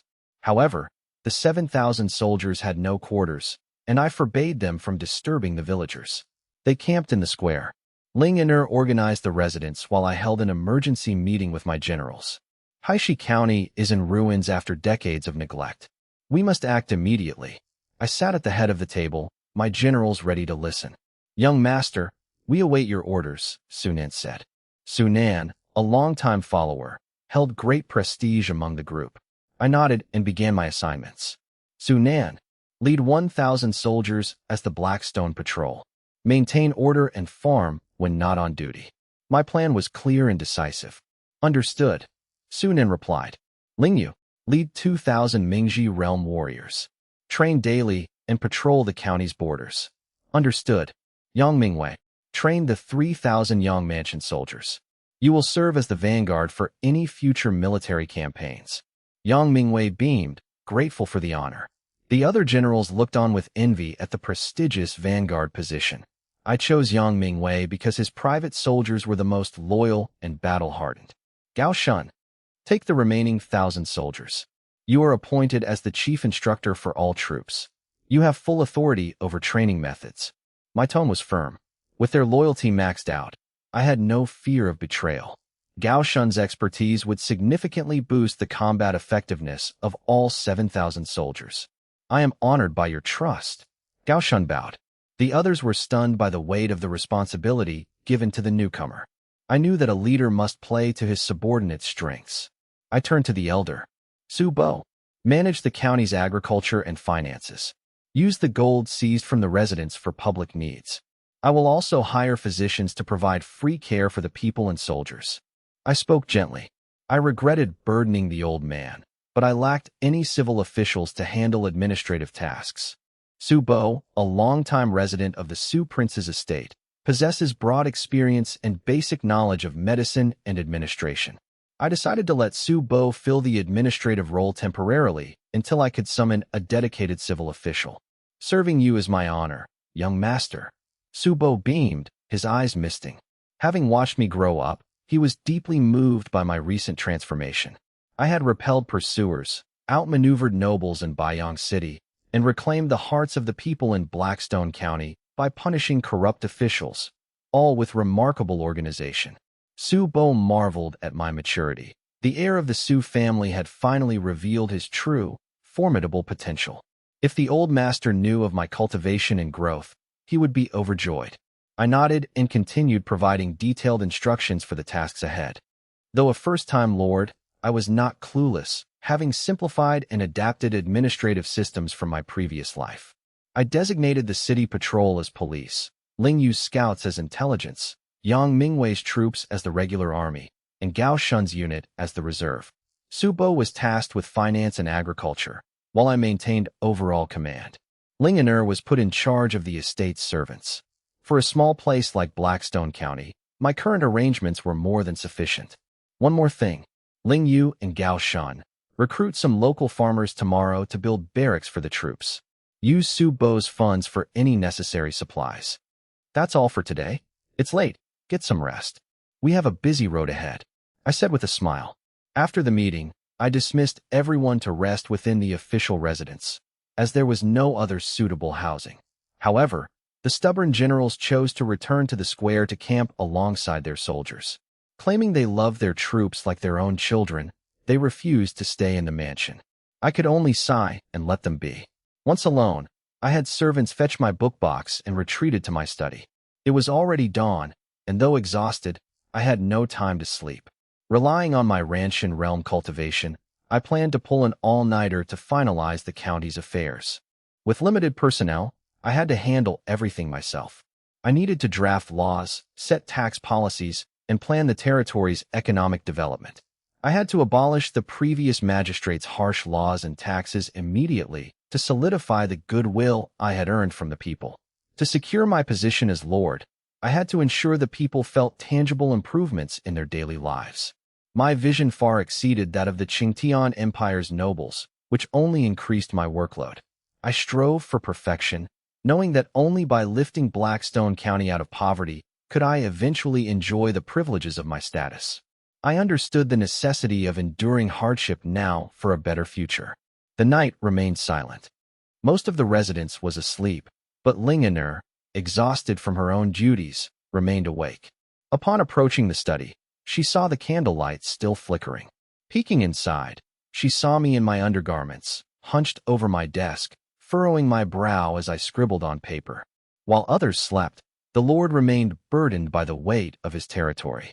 Behind the prestige of a noble lord lay the reality of tireless, late-night labor. Lingener sighed softly and retreated to the kitchen to prepare a meal for me. The thoughtful maid knew that instead of disturbing me, she should support me so I could finish my work sooner. Such devotion was the mark of a truly virtuous woman. Finally done, I rubbed my temples, satisfied with the stack of documents I had drafted. Drawing on my broad knowledge and the existing laws of the Qingtian Empire, I had crafted a comprehensive legal framework. I set down my brush and mentally contacted the system. System, what are the requirements to summon a civil official using the Lord's altar? I was desperate for a strategist to handle administration. My current generals were warriors. Even Gao Shun, while skilled in war, was not an expert in governance. I needed a strategist to manage internal affairs so I could focus on grand strategy. Host, you can summon specific classes, but the public support energy cost will double. Double? I rolled my eyes. I didn't even have 1,000,000 points yet. I would have to trigger the system's rewards by achieving milestones like winning battles or increasing public support. The system functioned on hidden tasks rather than explicit quests. It offered no guidance or penalties, forcing the host to figure out the rules of the game himself. System, tell me about Gao Shun, I asked, tapping my brush against the desk. Gao Shun was a top general under Lu Bu, possessing training and combat skills equal to any legendary commander. Unfortunately, Lu Bu's poor leadership had wasted Gao Shun's talents. Gao Shun's arrival was a massive boost to my forces. As a peak Ranshan realm expert, Gao Shun was undoubtedly the strongest fighter in Blackstone County. Earlier that night, Ling Yu and Yang Mingwei had both been defeated by Gao Shun in a single move. I was even more curious about the traversing camp. The system explained that many generals from the myriad realms possessed exclusive troops, such as Gao Shun's traversing camp or Yu Fei's Yu family army. These troops provided massive battlefield buffs, like Gao Shun's ambition of breaking the array talent. However, these units were difficult to obtain. To create them, I needed to purchase a camp breaker troop blueprint with public support energy, build a virtual barracks, and invest further energy to train ordinary soldiers. Everything required public support energy, and the blueprint alone cost 10,000 points. I had to get Blackstone County on track quickly to generate a steady stream of energy. Just then, Lingener entered the room carrying a bowl of porridge. "Young master, you haven't eaten. Please, have some lotus seed porridge while it's hot." She placed the bowl gently on the desk. I touched the bowl and winced at the heat. "Silly girl, did you go to the kitchen yourself?" I grabbed her hand, seeing the red burns on her fingertips. "Why didn't you use a cloth or ask a servant?" Touched by her devotion, I felt a wave of warmth. I channeled my internal chi into her hand, soothing the burns and cooling her skin. "I'll be more careful next time.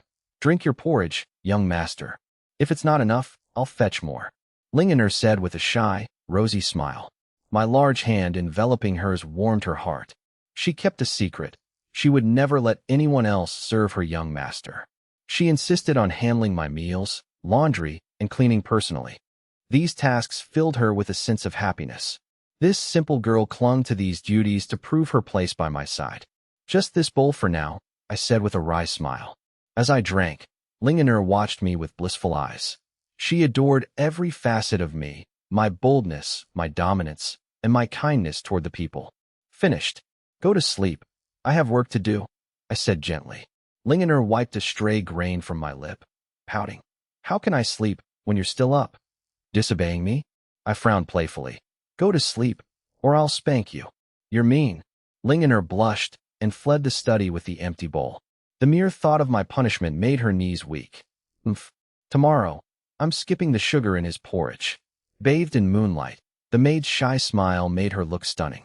A gentle, burgeoning charm radiated from her. No longer a struggling performer, her feminine grace was blossoming. Though not a peerless beauty, her gentle, understanding nature made her incredibly endearing. Thinking of me, she walked to her room with a light step. Her beauty bloomed for me alone. She had decided her soul belonged entirely to her young master. "That girl," I chuckled, opening the Myriad Realms Mall. With 12,000 public support energy points, I needed to plan my purchases carefully to maximize their impact. As the virtual screen hovered over my desk, my hands moved rapidly. "System, show me everything under 10,000 points first." I rubbed my temples. The mall was vast, but most items were far beyond my reach. The system filtered the list, and new items appeared. Divine Kingdom Grass, All Things Spirit Grain, new AK-47S, Junior Magician Notes, and Dragon Taming Guides filled the screen. Even after filtering, 10,000 points could buy quite a lot. I saw tech, magic, and divine realm items, even a master ball for catching spirits. System, filter for items applicable to Blackstone County. Many items were tempting, but ultimately useless for my current situation. The system analyzed my request. The list shrank to a few pages of relevant goods. These included crop seeds, disaster relief items, guard summons, and the camp-breaking army blueprint. The system marked the camp-breaking army blueprint as a critical necessity. However, both the blueprint and the level 0 barracks cost 10,000 points, exhausting my current supply.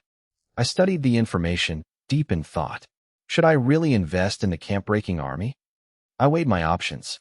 As a lord, every move required long-term strategic foresight. I had to be cautious to avoid wasting energy, planning several steps ahead. Like a game of Go, a solid foundation was essential for future success. Every move was a calculated step in my power layout. To turn the tide for Blackstone County, I had to squeeze every ounce of potential from the system. The candles burned low as dawn approached. After a night of deliberation, I sighed. Fine, let's do it. I chose the camp-breaking army blueprint. As the heir to the Sioux Prince's estate, I knew military power was paramount. System, redeem the camp-breaking army blueprint. The item was placed in my lord's backpack, requiring a barracks to function. The system confirmed the transaction. Others might think me foolish for spending my limited energy on a currently unusable asset. It seemed to delay immediate development, but I had a plan. I understood the system's reward logic and was confident I could build the barracks within a month. The pressure from the imperial capital weighed heavily on me. I must return within a year. I won't let my sisters remain trapped there. Driven by this resolve, I continued. System, redeem 100 seeds of all things spirit grain, 1 wine brewing assembly line, 100 seeds of 4 seasons tobacco, and 1 tobacco manufacturing assembly line. I tapped the desk, issuing the commands. All things spirit grain. High yield, 4 season crops for mortals, costing 1,000 points.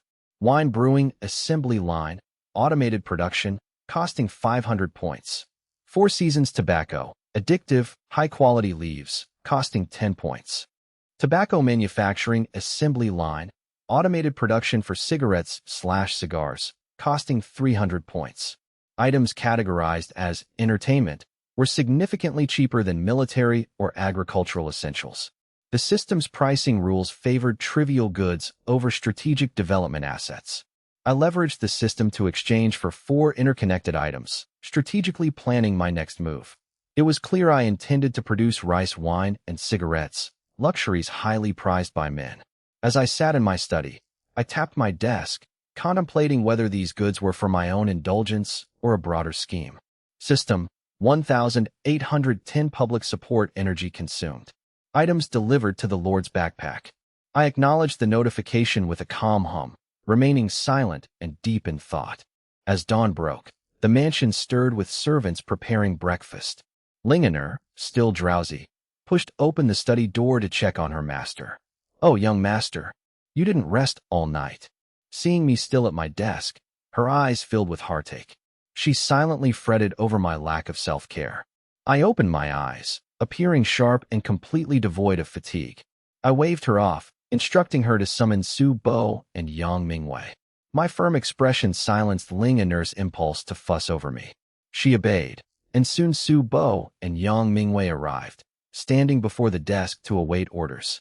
I handed Su Bo the all things spirit grain seeds, ordering him to plant them on land outside Blackstone County. I emphasized the grain's importance, ordering Su Bo to oversee the planting personally and have young masterling soldiers guard the fields day and night. "Understood, young master." Su Bo accepted the seeds with excitement. I then handed him scrolls containing new laws and tax policies for the county. I passed the documents to Su Bo. Su Bo bowed and hurried off to execute his duties. I then turned my attention to Yang Mingwei. "I have a task for you." Yang Mingwei stood tall, eager to prove his worth. "Don't be hasty." I explained my plan to form a Blackstone County merchant caravan, protected by Yang's troops, to generate gold for the region. Yang Mingwei, a soldier rather than a manager, was momentarily confused. Nevertheless, he pledged his absolute loyalty and obedience. "Let's discuss the details. I want your input." I sipped tea, noting that since I had exempted the people from taxes for 3 years, the caravan was vital for the county's survival. These items were the foundation of my plan to secure wealth and resources. Every step was calculated to restore the county's economy rapidly. The 3-year tax exemption was a strategic lure to help the people recover. With the system's aid, I aimed to build an elite force rivaling the Black Jade Cavalry within 6 months. I valued Yang Mingwei's rational, educated perspective. I actively encouraged my subordinates to offer advice.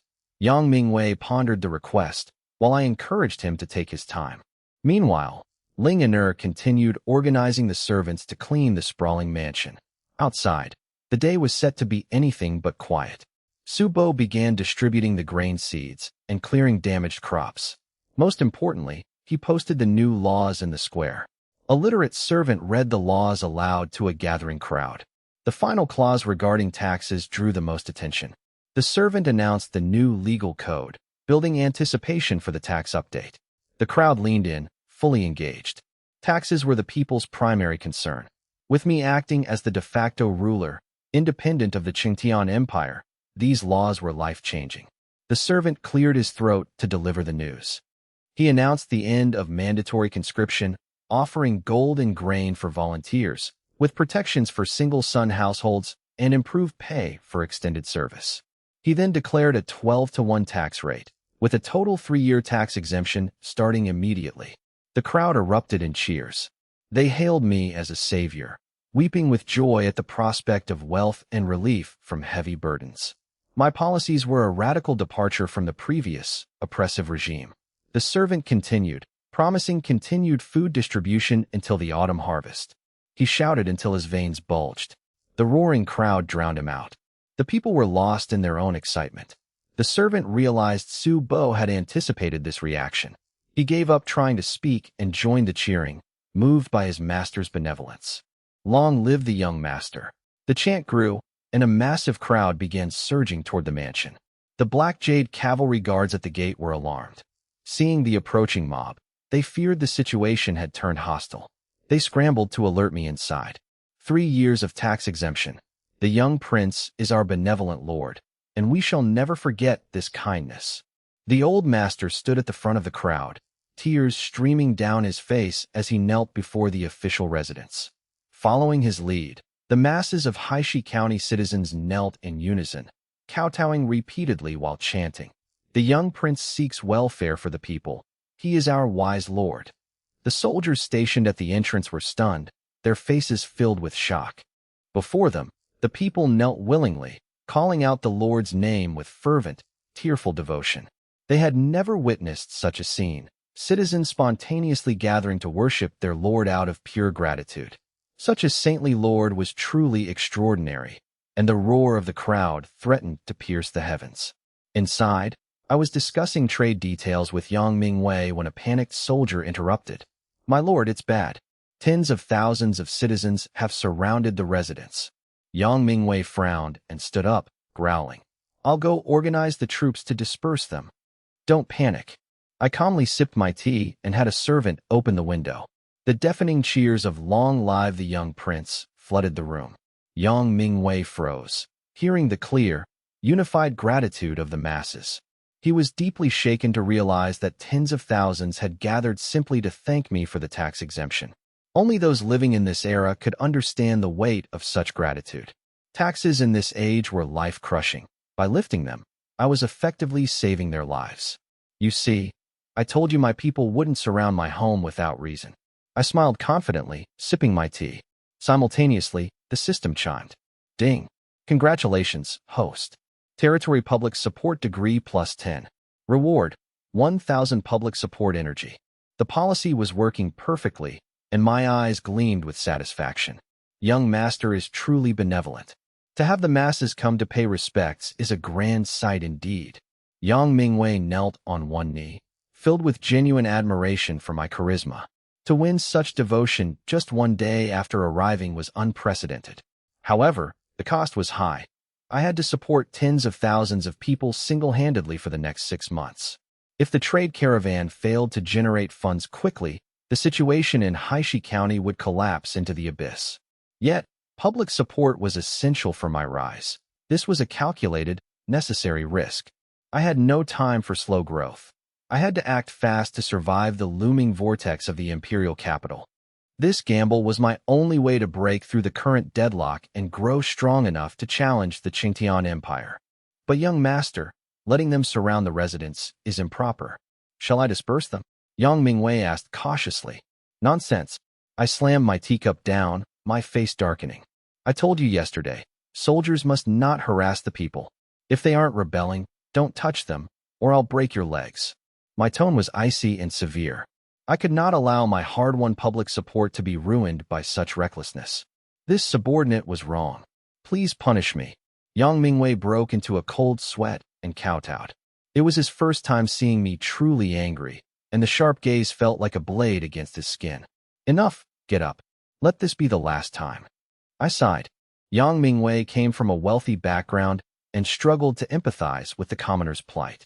Though the suggestion was annoying, it was born of loyalty. A leader must control his emotions and not punish subordinates for minor lapses in judgment. "Thank you, young master." Yang Mingwei stood up respectfully. He was beginning to understand that I had strict, non-negotiable principles regarding my people. "Prepare the caravan. Select capable servants and soldiers. Get 500,000 in gold notes from Subo, and we leave for the Beishan Prefecture capital this afternoon."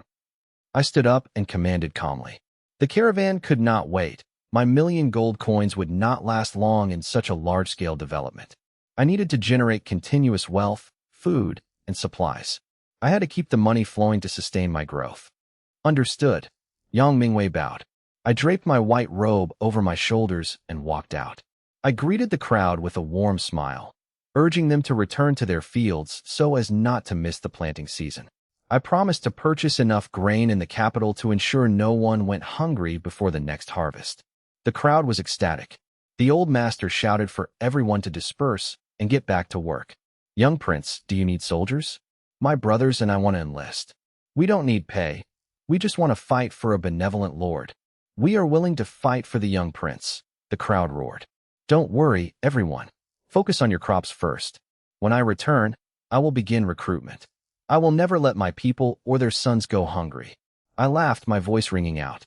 The term "Sons of the People Army" felt incredibly intimate to the crowd. The citizens dispersed, excitedly discussing how to tend their crops and prepare to serve their lord. This was the power of public support. I didn't need to force conscription. Volunteers were endless. The system provided the blueprints and gear, but only the people could provide the manpower and loyalty. I smiled, gave a few quiet instructions to a servant, and Lingener hurried out with her small bag. Young master, are we leaving now? Lingener asked, her face flushed with excitement. She was simply happy to be by my side. Yes, we're heading to the Beishan capital immediately, I replied with a smile. In the distance, Yang Mingwei arrived with a small group of soldiers and servants. With only about 200 people in total, the small caravan prepared to depart. I headed to the capital for grain procurement and reconnaissance, keeping my entourage small as this was not a military campaign. With limited warhorses in Haishi County, Yang Mingwei rode one, while I shared another with Ling and Er. Embracing the soft maiden, I signaled the group. Brothers, let's head to the Beishan Prefecture capital. Yes, my lord. The group responded with high morale. I had already delegated administrative duties in Haishi County to Su Bo, Su Nan, Ling Yu, and Gao Shun to manage during my absence.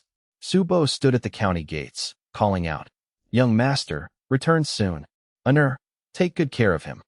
Lingener, however, was lost in the sensation of my embrace, her body softening and her heart racing as she inhaled my scent. She felt warm and cherished, wishing she could stay in my arms forever. Blushing deeply, she clung to my arm, leaning against me in sweet silence. Anu, why is your face so red? I asked, puzzled. I wondered if the ride was uncomfortable and suggested she walk instead.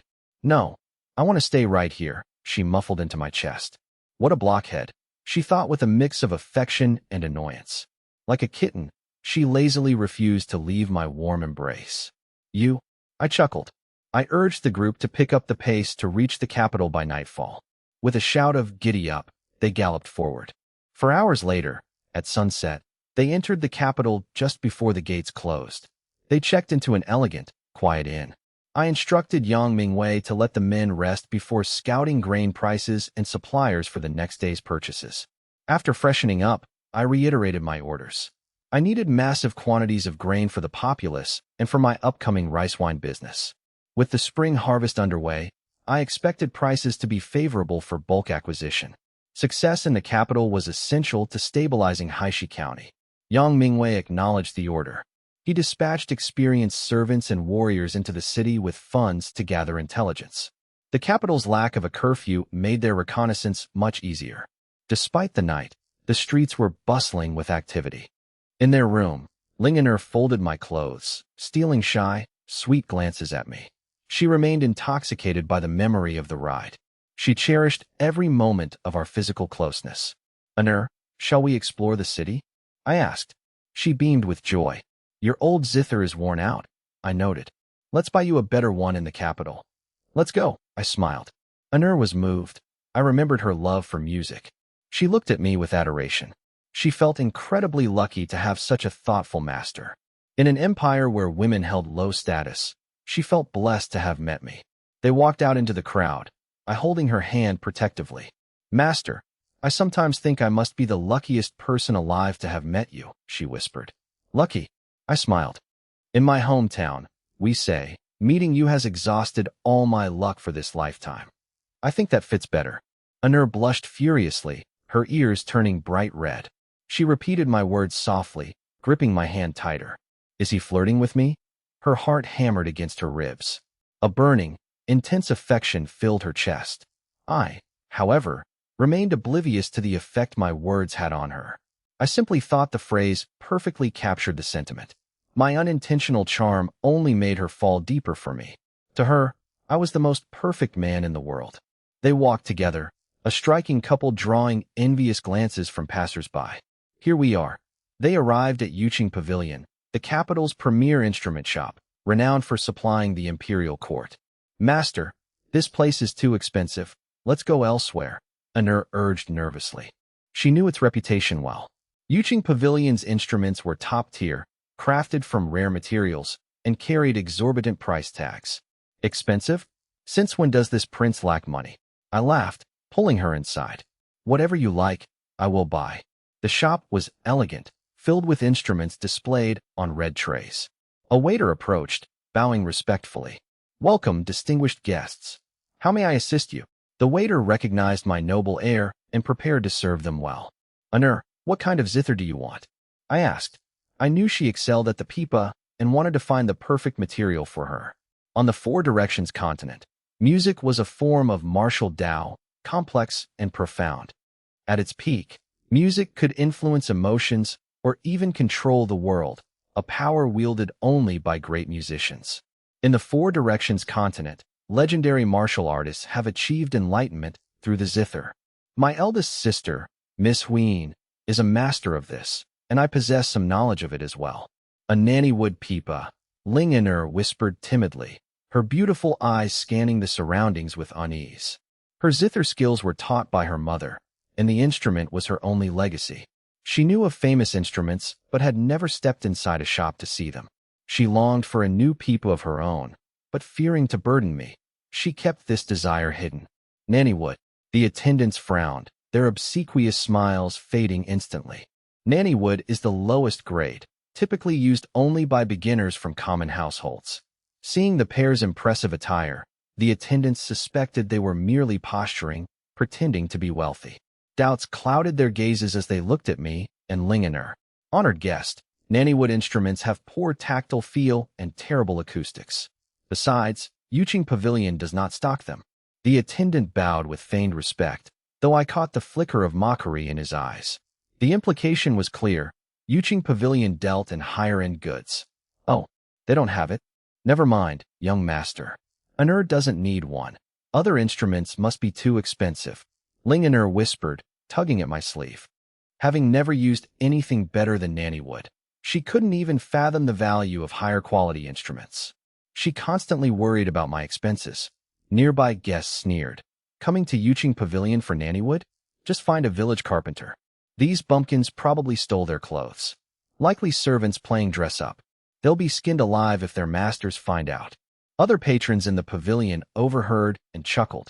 Most customers here were nobles from the Beishan Prefecture capital or their personal musicians. They were the shop's regulars. The attendants watched the pair with mocking smiles. Lingener felt the pressure of the crowd.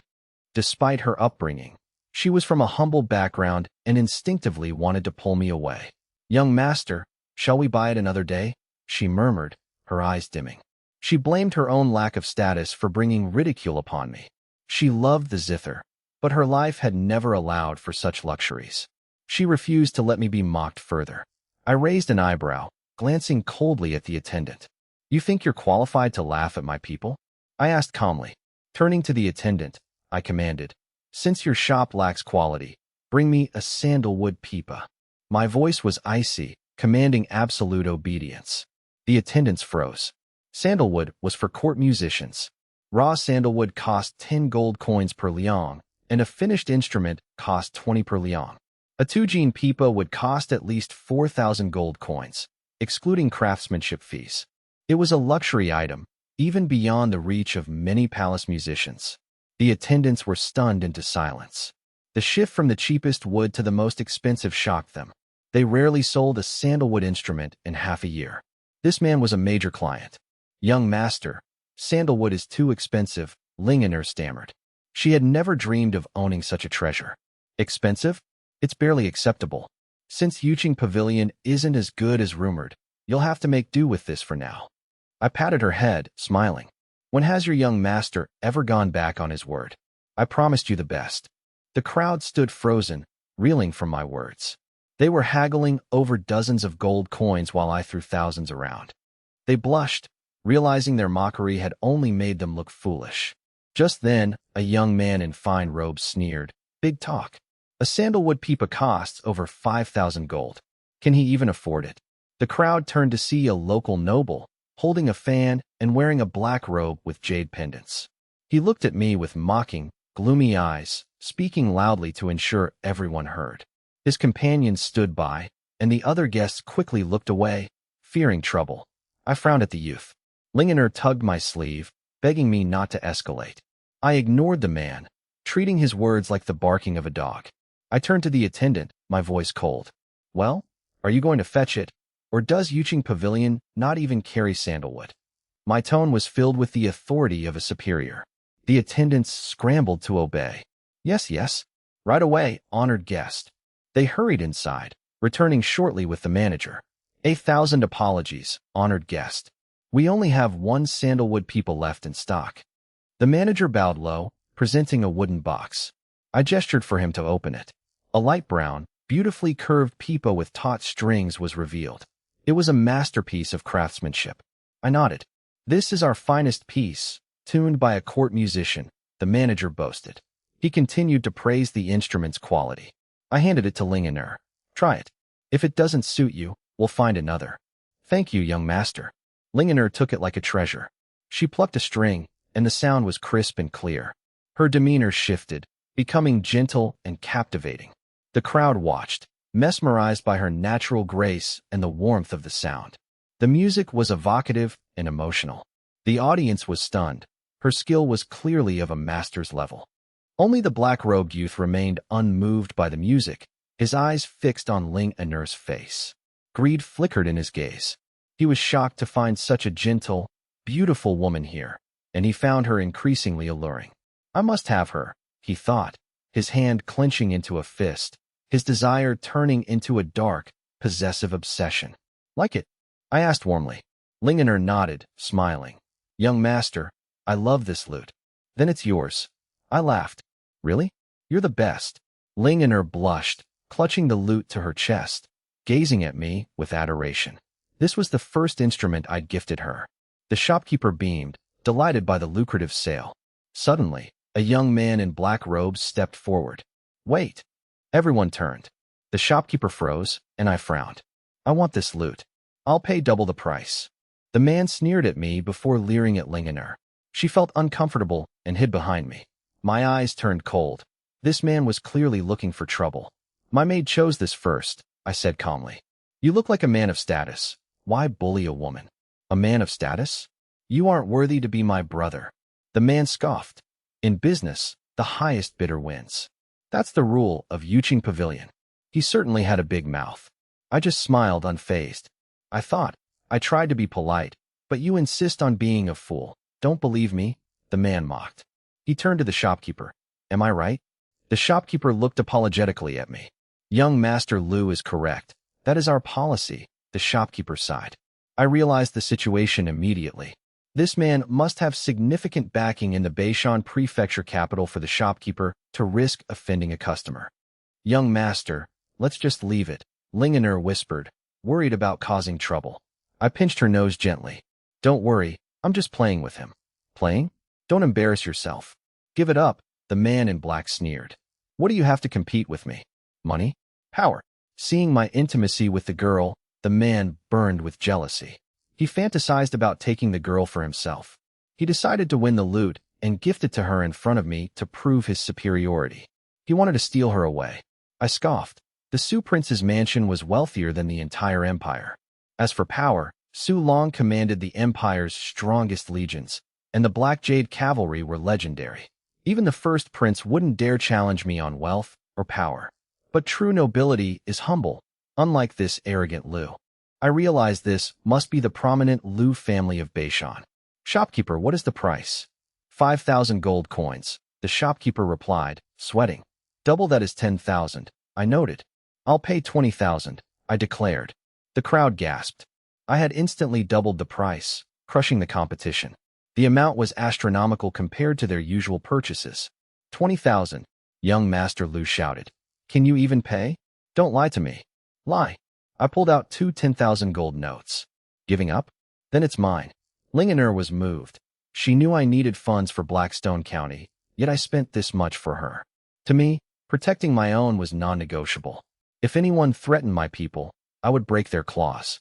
Lingener saw my actions differently. A man spending a fortune for a woman's smile was the definition of charm. She looked at me with pure devotion. Her heart melted completely. Her feelings for me deepened. Damn it. I'm not done. Seeing her expression, Lu roared. 21,000. How petty, I chuckled. 30,000. The crowd was stunned. Lu was livid, his face contorted with rage. Why stop? Follow the rules. I goaded. If you're done, it's mine. 40,000. Lu screamed. 50,000. I replied calmly. Lu was losing his mind, consumed by jealousy and the need to win. He was falling right into my trap. As they bid up to 90,000, Lu finally shrieked. 100,000. I fell silent. The silence shifted the crowd's focus to Lu. 100,000. 20 times the value, the crowd whispered. Lu looked triumphant. Keep bidding. Scared. I sighed. You win, young Master Lu. You're too rich for me. It's yours. Haha. Good. You know your place. Lu laughed maniacally. Lu felt triumphant, oblivious to my mockery, believing he had finally bested his rival. Indeed, I'm quite sensible. I wouldn't pay 20 times the value for a loot, I replied. I added with a meaningful smile. Congratulations, young Master Lu. Paying 20 times the price for this loot will surely make you the talk of the imperial capital and bring great honor to the Lu mansion. The crowd froze, then exchanged awkward, suppressed smiles. It was clear the man in white was mocking Lu for wasting 100,000 gold coins, despite his deadpan delivery. Haha, now you know my pal. Lu's voice cut off as he noticed the strange expressions surrounding him. The guests were looking at him with undisguised mockery and stifled laughter. They clearly viewed him as an idiot for squandering 100,000 gold coins over a petty grudge. Realization hit Lu, and he trembled with rage, pointing at me. You played me. You intentionally drove up the price. Recalling my earlier comment about just playing along, Lu felt like vomiting blood. Oh, you finally realized? You're not as dim as I thought. I'm actually impressed, I said with a serious expression. I maintained my earnest facade. The crowd erupted into uncontrollable laughter. Haha, a brilliant move. A masterfully executed trap, using momentum to dictate the pace like a military strategist. My stomach hurts from laughing. Lu really took a massive loss this time. The open ridicule left Lu's face dark as ink. He clenched his fists, eyes bloodshot, trembling with fury. He had been outplayed, and the Lu family's reputation was ruined. By tonight, every noble in the capital would know he overpaid 20-fold for a loot. He would be branded a fool, and he glared at me with pure venom. The Yuqing Pavilion manager approached with the Agarwood loot, smiling obsequiously. Young Master Lu, will that be gold coins or a gold note? Shall I have it delivered to your mansion? Lu, unable to vent his anger on the manager, snapped. Don't deliver it. I'll pay now. He gritted his teeth, knowing his father would break his legs if the delivery arrived at the mansion. He had never suffered such humiliation, and he loathed the man in white who had trapped him. Lu pulled out gold notes, his heart bleeding. He only had 50,000 in notes, so he handed them over along with his jade pendant. I'm short on cash. Keep this as collateral. I'll redeem it later. This. The manager hesitated, prompting Lu to bark. Do you think I'd welsh on a debt? No. I'll accept it, the manager said, panicked.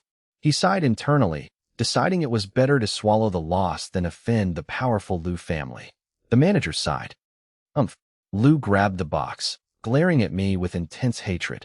He had intended to gift the loot to Lingener, but now he couldn't bear to part with it. Having spent 100,000 gold coins, he was too heartbroken to give it away. I smiled faintly. Isn't it strange? Some people pretend to be rich, bid on things they can't afford, and then try to use their status to bully others. Yes, how very strange, Lingener replied with a smile, playing along. The surrounding guests looked at Lu with open contempt. I can afford it. I just didn't bring enough cash today, Lu retorted through gritted teeth. Oh, is that so? Heh, I replied dismissively. My meaningful smile only deepened the crowd's disdain for Lu. Not enough cash? Who is he trying to fool?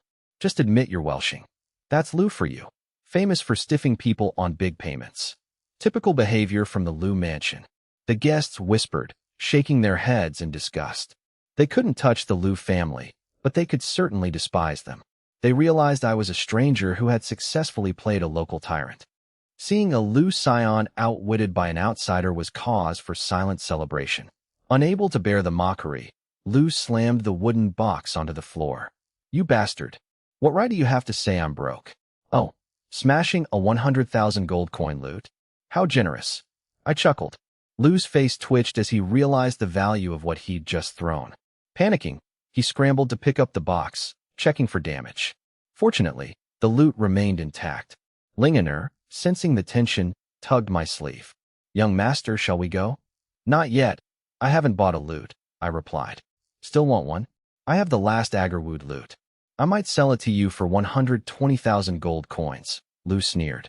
The crowd gasped at his shamelessness. Did he think everyone was an idiot? Who would buy a marked-up loot from him? I have a phobia of things touched by others. Keep it for yourself, I said calmly. You're just poor. Lu tried to goad him, but I ignored him. I turned to the manager. Do you have any other loots? Only the one I sold to young Master Lu. I apologize, the manager said. Anything better than Agarwood will do. I replied. My apologies, but we sent our best stock to the imperial capital. The only one left is our store treasure, Beauty's Slumber. The manager looked genuinely apologetic. The shopkeeper felt guilty that a customer had been insulted and robbed of a potential purchase by young Master Lu. Yuqing Pavilion is a high-end chain supplying the imperial capital, known to all. Marin Mian? Interesting name. Bring it out, I said. The crowd reacted with bizarre expressions. Young Master Lu laughed mockingly. What a bumpkin. Asking for the shop's treasure? Even my father couldn't get the shopkeeper to show it. Who do you think you are, an outsider? It's priceless. You couldn't afford it even with all your money. Lu's loud mockery filled the shop as he laughed to tears. The shopkeeper is usually gentle, but he wouldn't dare show the treasure, especially with Yuqing Pavilion's powerful backing. Rumors say Yuqing Pavilion is closely tied to the Su Prince's estate in the imperial capital. Even the head of the Lu mansion wouldn't dare pressure the shopkeeper. I smiled wickedly. I only wanted a gift for my maid, but now I had to deal with pests. I decided to reveal my identity to silence the fools and claim the instrument. I sighed inwardly with a mysterious smile. Young master. Lingener felt awkward that I was interested in the shop's treasure. I patted her head. Don't worry, I'm taking it. You? On what grounds? Lu sneered, seizing the chance to vent his previous frustration. Bystanders whispered that the man was delusional. Marin Mian is the fourth of the 4 directions continent's 10 divine Zither. It was the personal instrument of a legendary realm master. It's the soul of the shop. They'd never sell it. This man is talking nonsense, the crowd sighed. The shopkeeper, initially guilty, now found me unreasonable. Shopkeeper, why are you still standing there? Bring it out. I smiled at the shopkeeper. The shopkeeper suppressed his anger and bowed stiffly. Sir, you jest. It is our treasure. I am merely its custodian and cannot sell it. The shopkeeper politely refused. Give up. If you want a Zither, buy my Agarwood one for 120,000 gold coins. Lu looked on with a mocking grin. The crowd shook their heads at my arrogance. Everything has an owner. Bring it out, I said calmly. This. The shopkeeper felt a strange sense of familiarity with my words. However, he remained principled, determined not to fail his masters. I truly cannot sell it. It is the pillar of Yuqing Pavilion. The shopkeeper remained firm. Lu sneered. Ignorance is truly fearless. Does he not know the legend? Someone whispered. Marin Mian, sleeping in beauty's arms, rising to the clouds, accompanying the peerless. It's a treasure meant only for a legendary realm master. They've been waiting for a true master all these years. The crowd sighed at my lack of awareness. It was frustrating to see a Zither lover so ignorant of such a famous legend. I frowned. I remembered telling my eldest sister that everything has its price, but I hadn't realized they'd turned this Zither into a deity. My old joke had elevated the instrument to a divine status. Sir, please leave. We will not do business with you, the shopkeeper said firmly. With the pavilion's backing, the shopkeeper feared no one in Beishan. I looked at him with amusement. Are you serious? Yes, sir. The shopkeeper looked solemn. Marin Mian is our faith. No one may mock it. Lu laughed heartily. Well done. Kick this madman out. The crowd frowned at Lu's excessive gloating. Young master. Let's go, Lingener said, her face flushed with anger. She hated seeing me insulted by such a petty man. Enough. I smiled and waved her off. I didn't want it back since I gave it away, but your attitude forces my hand. I'll take it back for my maid to play with. The crowd was stunned. He gave it to them. Lu sneered. You? You're a bumpkin. Kick him out. Lu continued his mockery. The shopkeeper froze, staring at me. May I ask, your name? He recalled the meeting 6 years ago when the head of the pavilion addressed them. He remembered her words regarding the Su Prince's estate. The Zither is a gift from my brother, Yu. If he ever wants to play it, you must never refuse him. We obey, eldest miss. Yuqing Pavilion belongs to him as much as me. If you ever slight him, you have no reason to exist. We will never forget. You aren't qualified to know my name, I said. I handed the shopkeeper a jade pendant. Look at this. Then bring me the mare and me on. The manager took my jade pendant and paled, his expression shifting to one of shock. The pendant, fine-grained and white with a reddish tint, bore the characters Sue and You. Realizing the identity, the manager's lips trembled, his eyes widening in agitation as he stammered. Before he could finish his address, I frowned and waved him off, asking, "Well, did you not hear me earlier? Are you still intent on driving me away?" "No, I wouldn't dare. I would never dare drive away such an honored guest." Breaking into a cold sweat, the manager bowed repeatedly. He understood that I wished to keep my identity hidden. I preferred to maintain a low profile to avoid unwanted attention while my influence in Haishi County remained limited. Trembling, the manager returned the pendant and bowed low, saying, "Please wait a moment, honored guest. I shall retrieve the beauty's slumber immediately." The room fell into stunned silence, everyone staring blankly at the interaction. Young Master Lu's laughter died instantly, his face twisted in disbelief as if he had seen a ghost. The manager, who had previously been eager to expel me, had undergone a complete transformation. His fawning, subservient attitude suggested he recognized my status, treating me as if I were his own master. As the crowd gaped, I took back my pendant and smiled, telling the manager, "Wait a moment. What are your commands, honored guest?" The manager asked, bowing again. Having seen the pendant 6 years ago, the manager knew it was authentic. No one in the Qingtian Empire would dare impersonate its owner. I was the younger brother of the Yuqing Pavilion's owner, the imperial capital's top musician, and a legendary prodigy. I follow my own rules. I pay for what I buy, unlike some who prefer to default on their debts. I said with a chuckle. Young Master Lu's face darkened with rage, and he snarled, "You want to buy beauty's slumber? A joke. Even if the pavilion sold it, you couldn't afford it." Beauty's slumber was a priceless treasure worth over 10 million gold coins. "Then we shall follow the honored guest's rules," the manager replied. Ignoring Lu, I asked, "Manager, name a price. What do you think is fair for beauty's slumber?" The manager pondered before bowing. "It is our honor that you desire it. As our owner says, treasures are for heroes. I shall charge you 1 gold coin to mark this occasion." Young Master Lu felt sick, having spent 10,000 gold coins on a mere sandalwood zither. To see a priceless treasure sold to me for a single coin was infuriating. It was clear the manager would have gifted it for free had I not insisted on paying. The crowd gasped, 1 gold coin? Who is this man? The revelation left the onlookers in a state of shock. They stared at me with a mix of awe and uncertainty. I nodded calmly. To me, 1 coin was already too much for a broken instrument I had originally gifted to Miss Huyen. She had dismissed the zither and passed it to her own shop. Indeed, the Yuqing Pavilion was owned by Miss Huyen, backed by the Su Prince's mansion. The manager returned with a white, frost-patterned box. Snow Mountain wood, the experts gasped, noting the box alone was 10 times more valuable than sandalwood.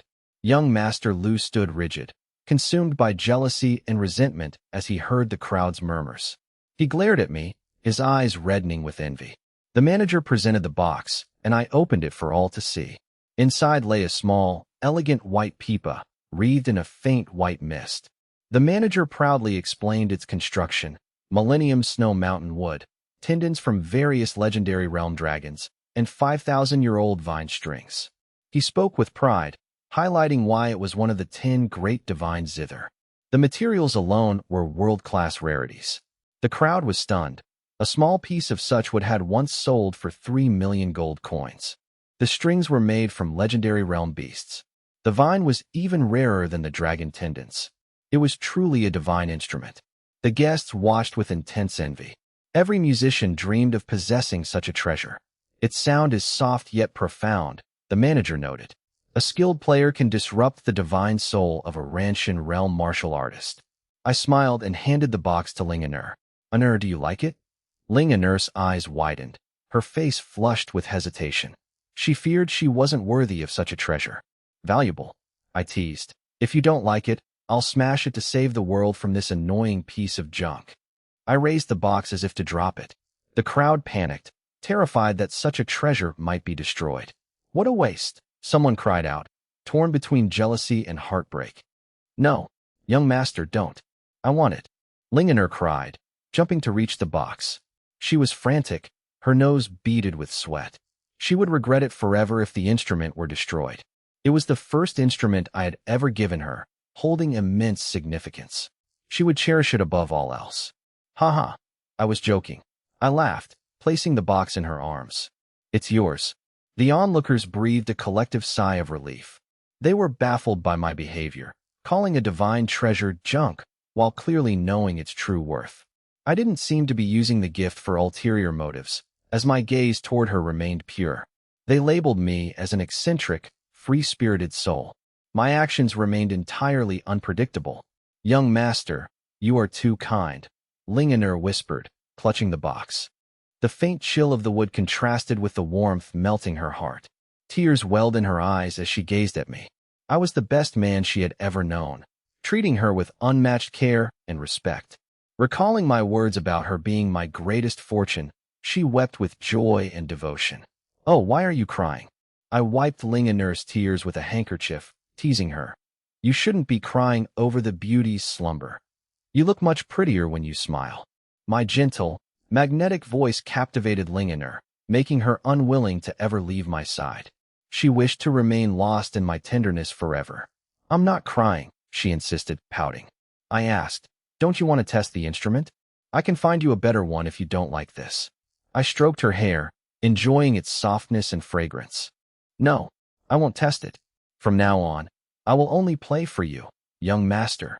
Lingener shook her head firmly, adding, the beauty's slumber is perfect. Meeting you is the greatest blessing of my life.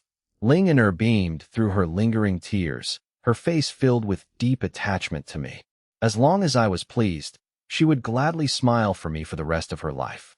To play only for me and serve only me, this small, firm resolve took root in her heart. She was like a butterfly, unwilling to leave the side of the man she adored. I felt a tremor in my heart, moved by her devotion. Her unwavering tone stirred a rare, quiet emotion within me. The onlookers sighed with envy, lamenting that such a devoted beauty belonged to someone else.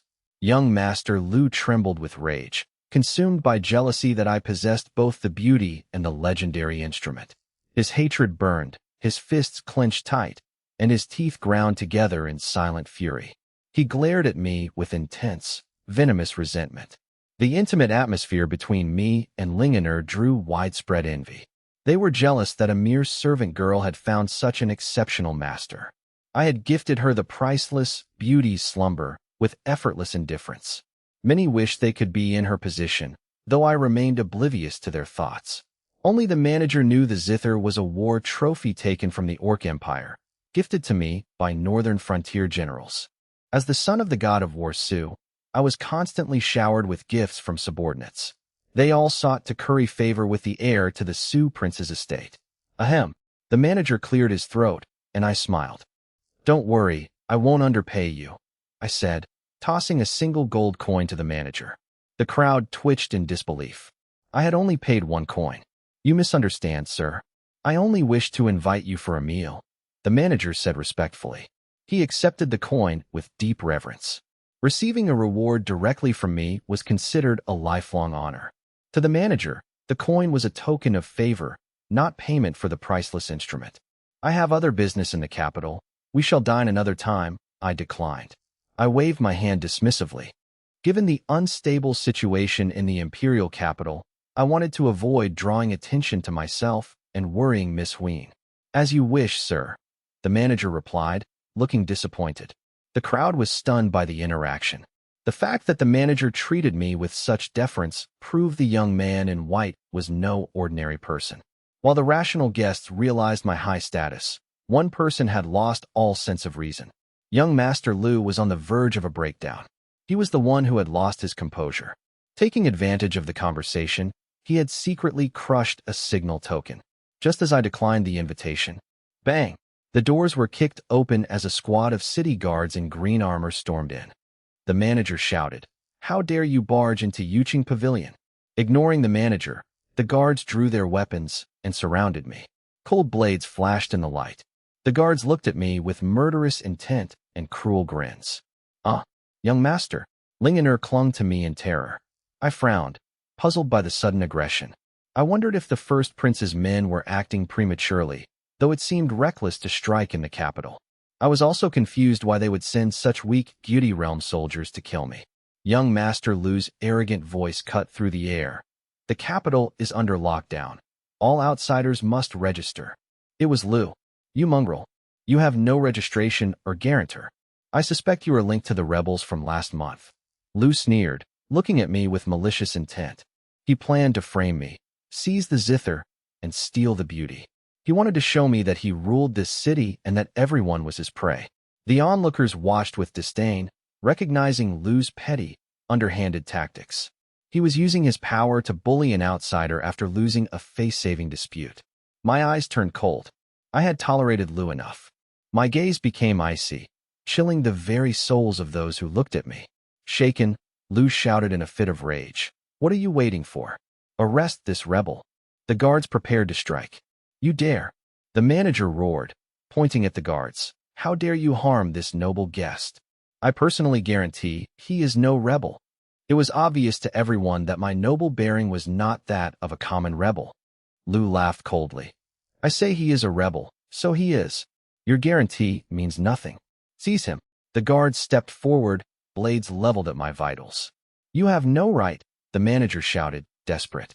He knew that if anything happened to me, the consequences would be catastrophic, potentially drawing the wrath of the new Valkyrie of the imperial capital.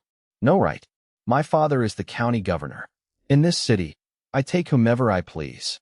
Young Master Lu, face twisted in rage, ordered his men to seize me and the shopkeeper, threatening to make us pay for offending the Lu mansion. Driven by a deranged desire to torture me and claim my companion, the young master trembled with sick anticipation. The shopkeeper protested the lack of law, but Lu laughed, declaring, I am the law. The crowd sighed, knowing no one dared defy the Lu mansion, backed by the powerful governor.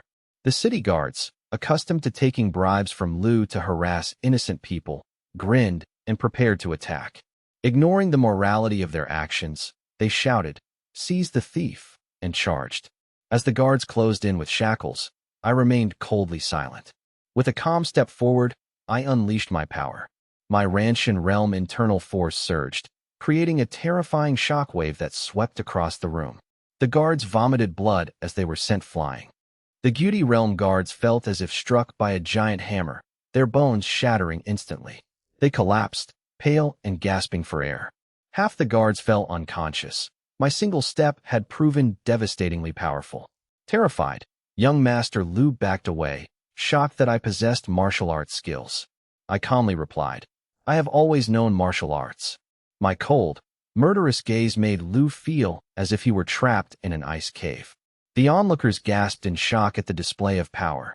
They realized the man in white was a hidden martial arts master, far beyond the Baishui realm. The shopkeeper was stunned, realizing the noble guest was a formidable warrior. He resolved to inform his master, noting that I had stored my true emperor's sword in my backpack to keep my skills secret. Everyone was amazed that such a refined, musical gentleman was also a terrifying martial artist. Lu's attempt to use his status had backfired, exposing the vast gap between him and me. Ignoring the shock, I stared coldly at Lu. I began walking toward the young master. I picked up a blade dropped by a fallen guard. The blade hummed as I flicked my wrist.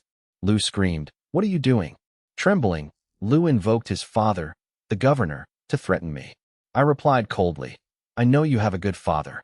Knowing the governor was an ally of the first prince, I viewed him as an enemy. I mocked the idea that noble status made one the law. You said you were the law. I taunted. Why are you afraid now? A faint killing intent radiated from me. To me, the son of an enemy was an enemy himself. Lu backed into a wall, cornered. Lu roared, I am the law of Beishan. My father is the emperor here. You wouldn't dare kill me. The crowd erupted in anger at his arrogance. They despised the corrupt noble who abused his power to steal from outsiders. I smiled coldly. If this is the law, it deserves to be cut down. With a flash of lightning-fast blade energy, I slashed Lu's throat. Lu clutched his bleeding neck, dying in shock that I had actually dared to kill him. I remained clean and composed, my movements artistic and precise.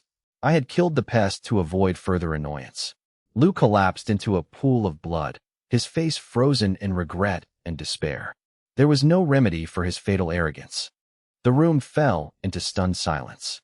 The crowd whispered in horror, fearing for my life after killing the governor's son. They believed I was now a dead man walking. The shopkeeper looked at me with newfound fervor. This was the true son of God of War Su Long, decisive and ruthless. I knew the governor would not show me mercy, so I acted first. I remembered my father's lesson. Be fast, ruthless, and precise to eliminate threats. I tossed the blade aside and wiped my hands. The shopkeeper bowed nervously, awaiting orders.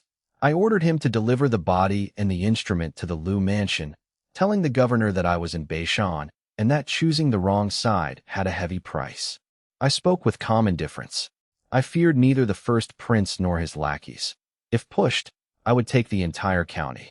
The shopkeeper bowed again, while the crowd marveled at my audacity. Returning the body was the ultimate insult. I nodded. The shopkeeper offered a secret escape route, fearing the governor's retaliation. He won't dare kill me, I replied confidently. I knew the cautious governor would not risk a direct confrontation yet. Taking Ling Aner's hand, I walked out, leaving the stunned crowd behind. They wondered who this fearless man truly was. Others whispered that a major figure had arrived in Beishan. Ling Aner worried that the incident would bring trouble upon her master. I, however, was focused on my grand strategy. I intended to control every variable in my path. I felt no regret for killing Lu and was already planning my move against the governor. Back at the inn, Yang Mingwei returned with his scouts. I retreated to my study to analyze the intelligence and plan my next move. Inside the Lu mansion, the county governor sat in the main hall, his face grim. Before him lay the corpse of his son, covered in a white sheet, while his servants knelt in terror. The governor had sat in silence for 2 incense sticks' time. 3 months ago, he had conspired with the first prince to eliminate me in Beishan County. He never expected me to strike first and kill his beloved son. The hatred for this act of vengeance was absolute. That his son died at the hands of the Empire's #1 wastrel was a humiliation to the entire Lu family. Recalling the message I sent via the Yuqing Pavilion manager, the governor's fury ignited. The price of choosing the wrong side isn't just a dead son. You, a mere wastrel, dare threaten me? The governor clenched his fists, his eyes burning with resentment. He longed to surround the inn and kill me immediately, but the situation in the imperial capital remained uncertain, and the first prince's fate was still unclear. He knew that killing me now would force the Su prince's estate to retaliate, potentially destroying the Lu family regardless of the political fallout. While the first prince might welcome such chaos, the governor would not risk his title. I had to die, but not yet. He had to endure this humiliation and ensure no one linked the death to him. Mere wastrel, if not for your backing, I would have you executed in the capital today to accompany my son. He gnashed his teeth in silent rage. The governor's fear of the Su prince's estate outweighed his hatred for me.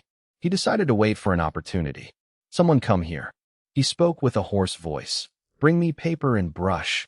I will write a personal invitation to the young prince. His eyes were bloodshot as he suppressed his grief. He wanted to skin me alive, but forced himself to wait for the right moment. The butler respectfully brought the writing materials. With trembling hands, the governor wrote a letter and ordered it delivered to Mayan that night. He then dismissed all his servants. Sounds of shattering objects echoed as the governor roared. Su family brat, I swear I will destroy you. The cry was filled with such intense malice that it kept the household awake in fear. At dawn, I received the governor's letter at the inn. Inside the study, I continued drawing on paper without looking up. The messenger is still here? Return the letter to him and tell him to take it back. Young master, any message to relay? Yang Mingwei asked. I smirked. The old man is scared. No need for words. Tell him I'm asleep, and if he has something to say, he can crawl over here himself. I didn't need to read the letter to know it was full of empty platitudes. I knew the governor wouldn't give up. He was simply waiting for a better opportunity. Yang Mingwei dismissed the messenger. At the Lu mansion, the governor sat with bloodshot eyes, questioning his subordinates. The governor had not slept all night. The returned letter deepened his hatred for me. He felt contempt for my lack of social grace. believing such behavior would only alienate me further. My lord, the news is certain. The new Blackstone County lord is here to buy grain at a 30% premium, and everyone is selling to him. What are the current grain stocks in the city? The governor asked. Stocks are low due to the disaster. If he continues, he will buy out the city's supply within half a day. The subordinates provided their report. It was clear the lord was buying grain for his disaster-stricken people. Good. Order all shops to raise prices.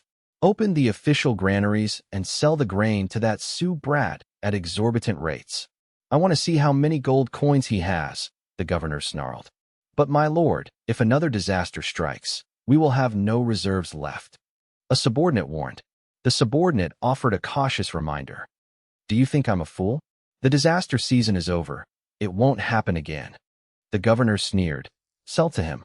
Take his gold and buy cheap grain from other counties. I will teach him that being a lord requires more than just buying grain. He intended to exploit the disaster to drain my wealth, crippling my development. By manipulating the market, he could profit, hinder me, and restock before the next planting season. It was a twofold victory. He would keep me busy and satisfy the first prince's requirements. Brilliant, my lord, the subordinates flattered. The governor smiled coldly. I'll collect some interest first, then play with him slowly. This was his counterattack, to make my tenure as lord miserable. At dawn, I remained awake. Checking my status panel, I muttered. Only 2 days of Ranshin realm strength left. I must finish this quickly. I ordered Yang Mingwei to disperse my men throughout the city to purchase grain. Only the capital had sufficient supplies to meet my needs.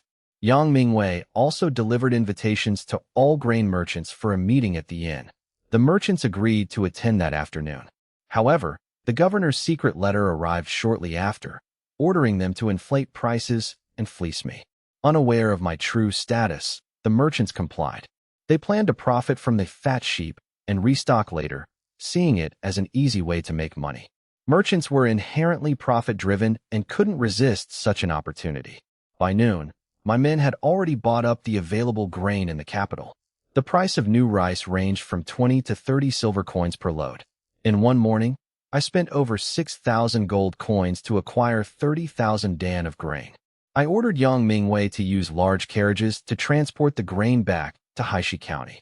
I also instructed the soldiers to have Gao Shun and Su Nan bring the airship over, as I intended to purchase far more than 30,000 dan. I continued buying grain throughout the city regardless of price fluctuations. By noon, dozens of local grain merchants arrived together. I received them in the villa hall. After brief pleasantries, I went straight to the point. I want to buy your grain, and the price is negotiable, I stated. Yang Mingwei stood guard behind me, awaiting orders. The merchants exchanged knowing glances. As young Master Lu predicted, the lord of Haishi County was desperate for grain. One merchant claimed the recent disaster in Beishan County had driven prices up. A merchant bowed and spoke up. I offered a 30% markup over market price. The merchants hesitated. I frowned and offered a 50% markup. A merchant claimed their grain was reserved for disaster relief and couldn't be sold. Another merchant echoed this excuse. They feigned concern for the starving populace, claiming they couldn't sell their stocks. I sneered internally. These merchants were merely acting. In Beishan County, a region notorious for grain shortages, merchants were driven solely by profit. They were clearly stalling to inflate prices further, likely backed by young Master Lu. I realized this was a coordinated effort by young Master Lu to suppress me. I was certain Lu was behind their audacity. This was Lu's strategy to contain me. Just as I prepared to dismiss them, my heart skipped a beat. The astronomical compass in my lord's backpack began to glow, autonomously triggering a future prediction. I focused my divine sense on the compass within my storage. Golden symbols drifted from the compass, merging into my consciousness. Information regarding the future appeared as images and text in my mind. My expression shifted into a cryptic smile. The timing of this revelation was perfect. The merchants, sensing my silence, grew anxious. Recalling Lu's orders, they prepared to squeeze me further. One merchant stood up to pressure me. They threatened to leave if I didn't agree to their terms. I laughed, showing no anger. I gestured for them to sit, promising that the price was still negotiable. The merchants exchanged delighted looks. Young Master Lu was right. The Lord was desperate. They asked for my price. I smiled, feigning ignorance of the market. A merchant began a long-winded excuse about the dangers of sourcing grain from outside the county. I cut him off, demanding a price. The merchant brazenly asked for 10 gold coins per dan. This was 33 times the market rate.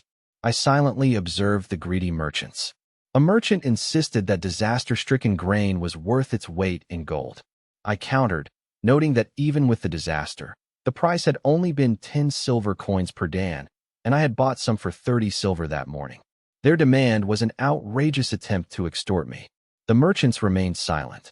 One merchant stood up, feigning offense, and threatened to leave. They all stood, attempting to force my hand. I sighed. Had it not been for the astronomical compass, I would have left to buy grain elsewhere. Now, however, I had a different plan. I decided to buy every grain they had, leaving the capital empty. I called them back. I asked them to stay. The merchants turned back, acting arrogant. I agreed to the 10 gold coins per dan. A cunning merchant intervened, demanding 15 gold coins per dan if I wanted their entire stock. Even the other merchants were shocked by this greed. I laughed and agreed, ordering them to deliver the grain by nightfall or face my soldiers. My commanding aura left no room for argument. The merchants were overjoyed, warning me that the total cost would be immense. I dismissed them coldly. As they left, they mocked me, calling me a fool for paying such high prices. They planned to use the money to buy more grain from other counties. They intended to continue gouging me at 15 gold coins per dan. They laughed at my perceived stupidity for not sourcing grain myself. Their disdain was palpable. They left to report their victory to young Master Lu. I sat alone, a cold, knowing smile on my face. I, tired of being manipulated, activated my astronomical compass. A faint glow revealed a clear message. In 3 days, a millennium-level disaster strikes Beishan County. Torrential rains, landslides, and total crop failure. The crisis will last 15 days. The glowing text confirmed a natural disaster. Since Haishi County falls within the impact zone, the system alerted me. I chuckled, mocking the merchants who would soon be starving during the 15-day catastrophe. The disaster would destroy all spring crops, shaking the very foundation of Beishan County. Mudslides and storms would sever all roads, leaving Governor Lu and his cronies completely isolated and helpless. I looked forward to their impending despair. They thought they could profit by cornering the grain market? How naive. If you take my money, you pay with your lives, I muttered. My eyes gleamed with a cold, unsettling light. I decided to pivot my strategy. I would drag the entire Beishan County into my grand scheme. Yang Mingwei returned to the hall, looking sullen. I asked, "What's wrong, Mingwei?" I, always ruthless to enemies but kind to my own, listened as Yang complained about the extortionate grain prices. Yang sighed, confused by his master's decision. He couldn't understand why his brilliant master would fall for such an obvious trap. "You think I've lost my mind?" I laughed, ordering Yang to tell Gao Shun to abandon the grain deal and instead use all available funds to buy grain, energy, ore, and monster crystal cores from other counties before the lockdown. I intended to utilize the Crimson Airship to maximize my advantage. A lockdown. Yang Mingwei caught the implication immediately. Sensing the underlying bloodlust in my words, Yang grew grave. "Don't ask questions. Tell them to use every gold coin they have. They have 2 days to buy supplies and must return by the second night." My tone was absolute. "Yes, young master." Yang saluted and hurried off to relay the new orders. As the sun set, I realized I hadn't eaten all day. "Time is running out," I murmured, rubbing my brow. Lingener entered with a warm meal, her voice gentle. "Young master, you haven't eaten all day. Please have some." She was always considerate, never intruding when I was busy. She appeared exactly when I needed her, as if reading my mind. She was the epitome of understanding. "Yes," I replied. I squeezed her hand and asked her to play the zither. Blushing, Lingener retrieved her instrument. She sat beside me, her gaze filled with affection. As she played a melancholic tune, I remained lost in thought, ignoring my food. Lingener watched me with a mix of longing and resentment. Her music carried the sorrow of a lover ignored, filled with complex emotions. After a while, a servant announced the manager of Yuqing Pavilion.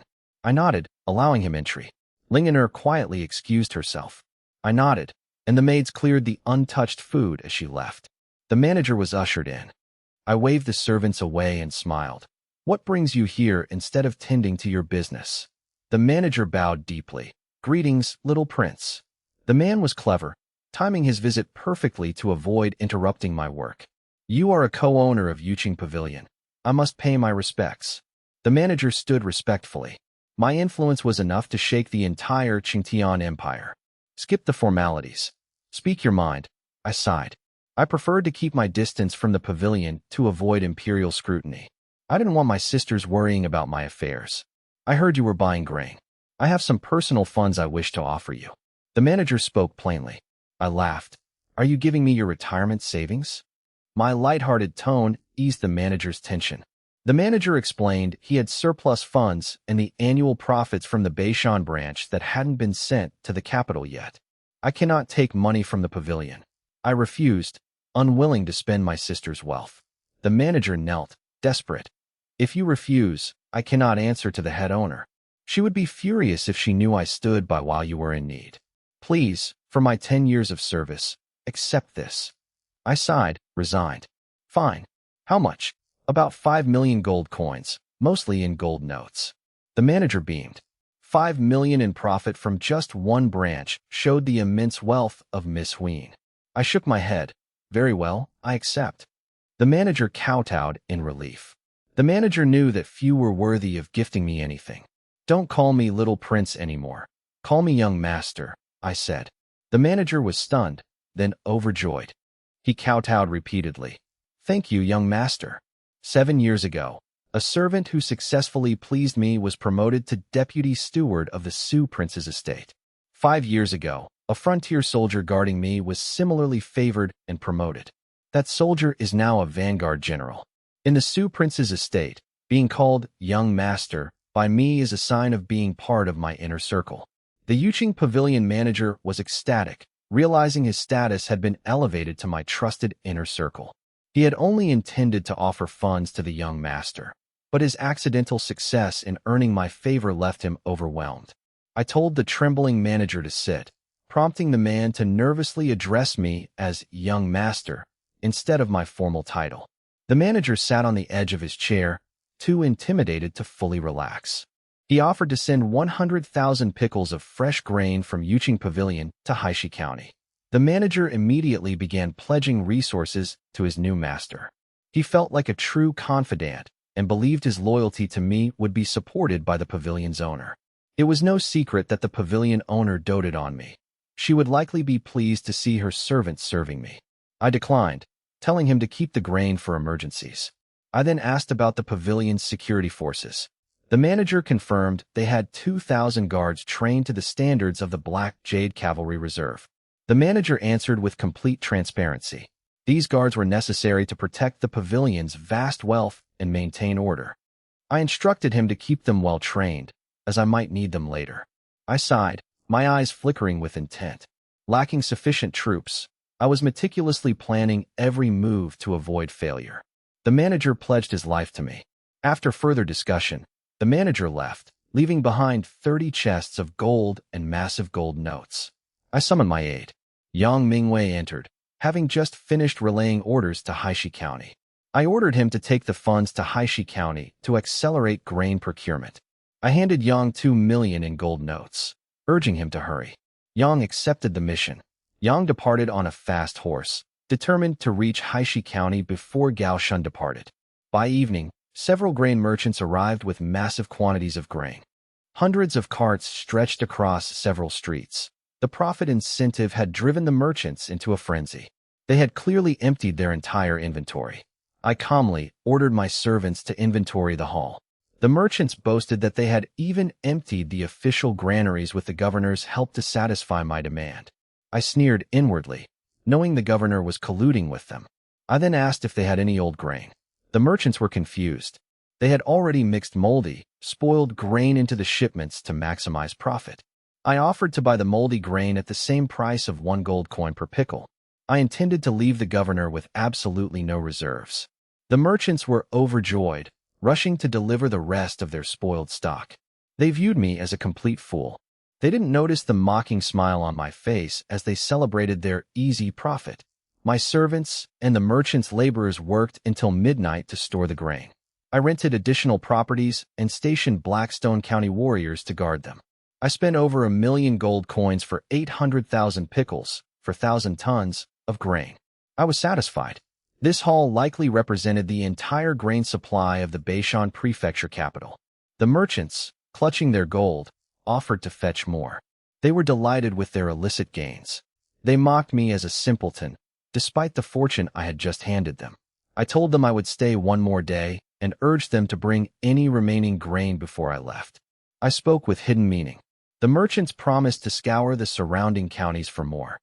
They were ecstatic at the prospect of further high-priced sales.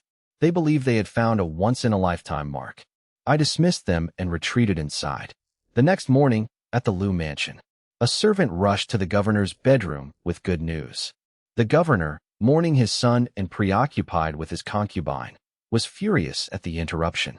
He emerged, disheveled and enraged, threatening to feed the servant to the dogs if the news wasn't worth it.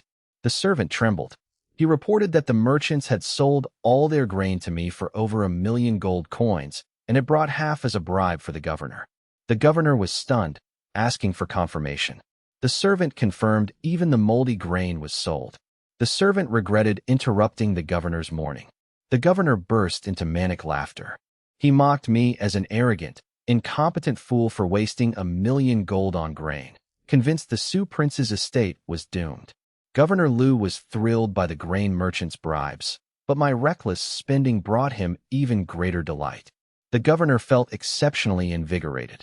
He felt as if he had consumed a divine elixir, his mind clear and triumphant. Let's see how you survive with all that grain. I can't wait to see your miserable face when my procurement team returns next month. Governor Liu chuckled with a sinister, venomous tone. He intended to break me slowly, making me regret killing his son and defending the Liu mansion and the first prince. His servant trembled, not daring to look up. Guards, the governor barked. Several soldiers entered. Take him away and kill him, he ordered with a wave. No, my lord, why? I didn't lie. He really bought all the grain. The servant cried out in despair. The servant's screams were filled with confusion and terror. He could not fathom why he was being executed. Why kill you? The governor tightened his robe and sneered. Because you heard things you shouldn't have. He would ensure no one knew he was targeting the lord of Haishi County, leaving no evidence for the Sioux prince's estate to exploit. Meanwhile, I continued purchasing grain and hiring laborers to transport the supplies back to Haishi County. Due to the massive volume, the grain had to be moved in batches. The day passed quietly, with only minor deliveries from a few merchants. On the third morning, the Crimson airship returned from its supply run, landing stealthily in a ravine near Beishan County. Lacking proper air defenses and shielded by the airship's energy cloak, Beishan County remained oblivious to the massive vessel hidden just outside its walls. My men moved the grain through a secret passage in Yuqing Pavilion directly into the airship. I boarded the ship and set off for Haishi County. How tragic, I murmured. So many will die after this disaster. Looking down at the shrinking city, I whispered, do not blame me. A leader must sometimes be ruthless. By hoarding the grain, I was sealing the fate of the poor in the coming disaster, but I refused to slow my own development. These goals were inherently contradictory. While I hated that innocent lives would be lost, my true battlefield was the imperial capital, not Beishan. I had to return to the capital to reclaim everything the Sioux prince's estate had lost. To achieve this, I was willing to let Beishan suffer. A monarch must not hesitate when necessary. My lord, Anur doesn't like it when you frown. Ling Anur approached quietly, slipping her hand into mine.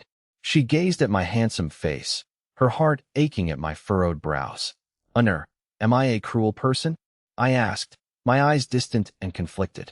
I wasn't afraid of killing, but this was my first major scheme, and I knew the consequences. Tens of thousands would die in Beishan because of my decision. It was a cruel test of my resolve. You aren't cruel. You are the best man and the best lord in the world. The people of Haishi County say so. Ling Anur hugged me from behind, desperate to share my burden. Feeling her warmth, my gaze cleared, my rationality returning. Anur, Yes.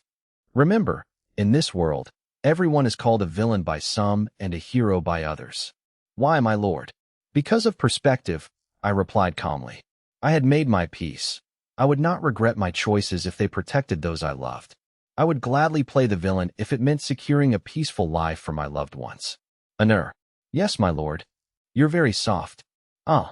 Linganur blushed deeply, quickly pulling away and hugging herself.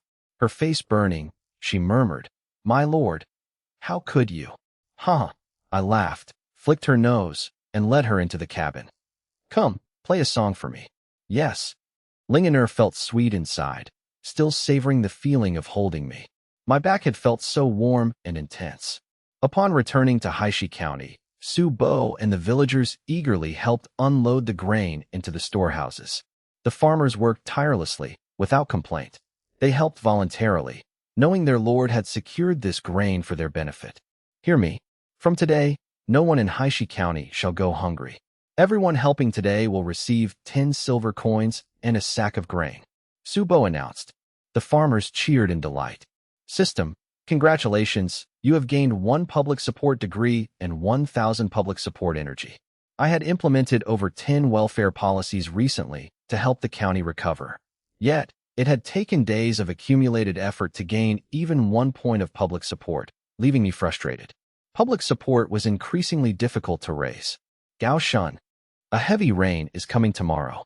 You and Ling Yu must work through the night to implement disaster prevention measures. Yes, my lord. Gao Shun saluted and immediately set off to find Ling Yu. Yang Mingwei, rest tonight. At dawn, deploy your men to monitor every movement in Beishan County. Understood. Yang Mingwei replied firmly. The disaster was certain. I had been planning for this all along. Su Bo, you and Su Nin must prepare to calm the people tomorrow. I commanded. Despite my favorable weather talent, I refused to underestimate nature, preferring to have multiple contingencies. As you command, my lord. No one questioned my foresight. They trusted me implicitly, a testament to their team's unity. Work continued until nightfall, and as the villagers slept, I stood on the county walls, surveying the horizon. I, accompanied by Ling Yu and Gao Shun, inspected the drainage ditches. With my Ranshan realm vision, I could see clearly in the dark. The ditches are dug as ordered, Gao Shun reported. But I fear the mud walls of Haishi County won't withstand a heavy downpour. Gao Shun expressed his deep concern.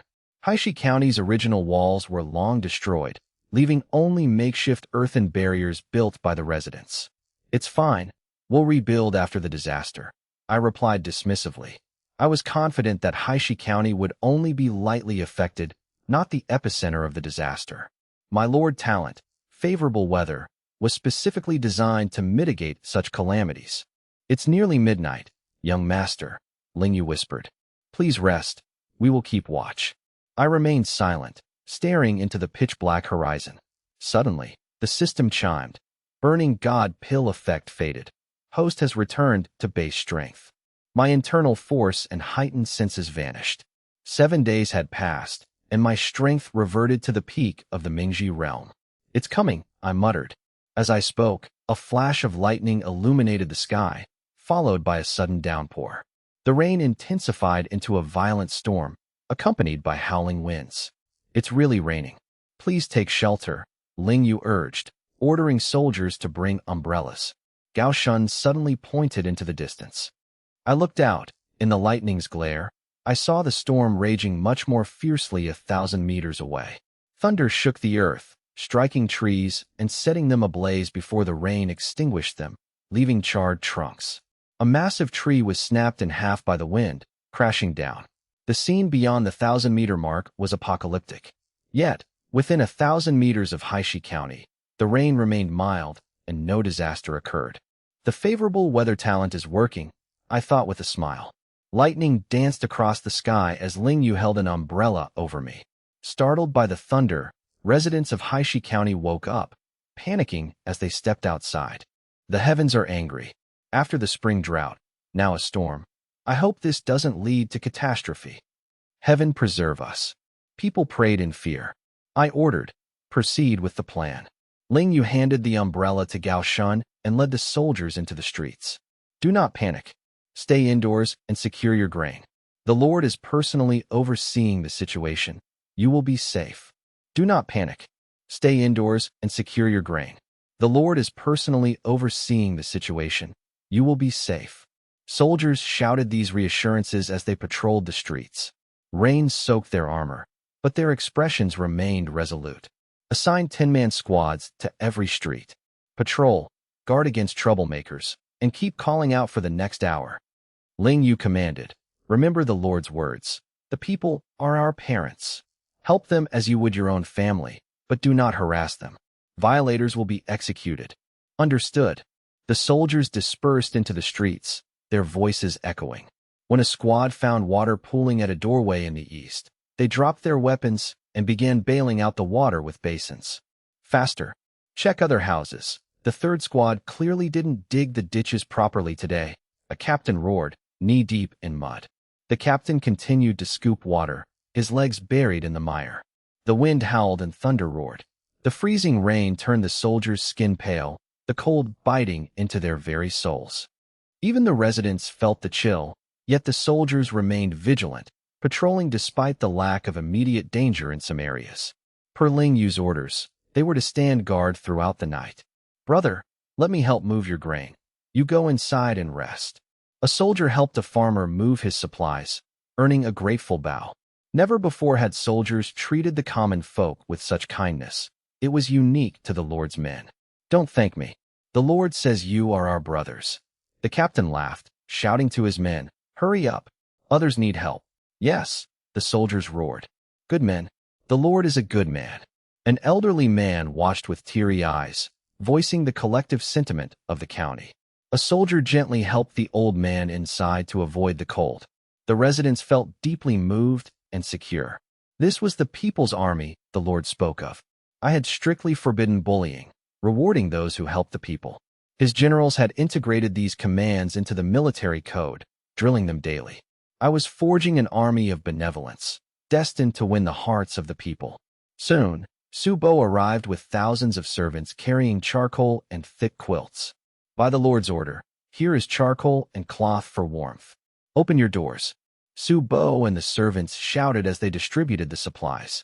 In the freezing spring storm, the Lord's timely warmth felt like a miracle to the shivering residents. Residents opened their doors, moved to the point of kneeling in gratitude. With protection, supplies, and the rice previously provided, the people felt they were living in a dream. Please don't. We only follow the Lord's orders. He keeps you in his heart day and night.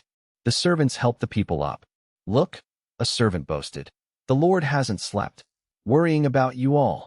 I, Su Sannan, have lived 40 years and never seen such a generous noble. It's our blessing.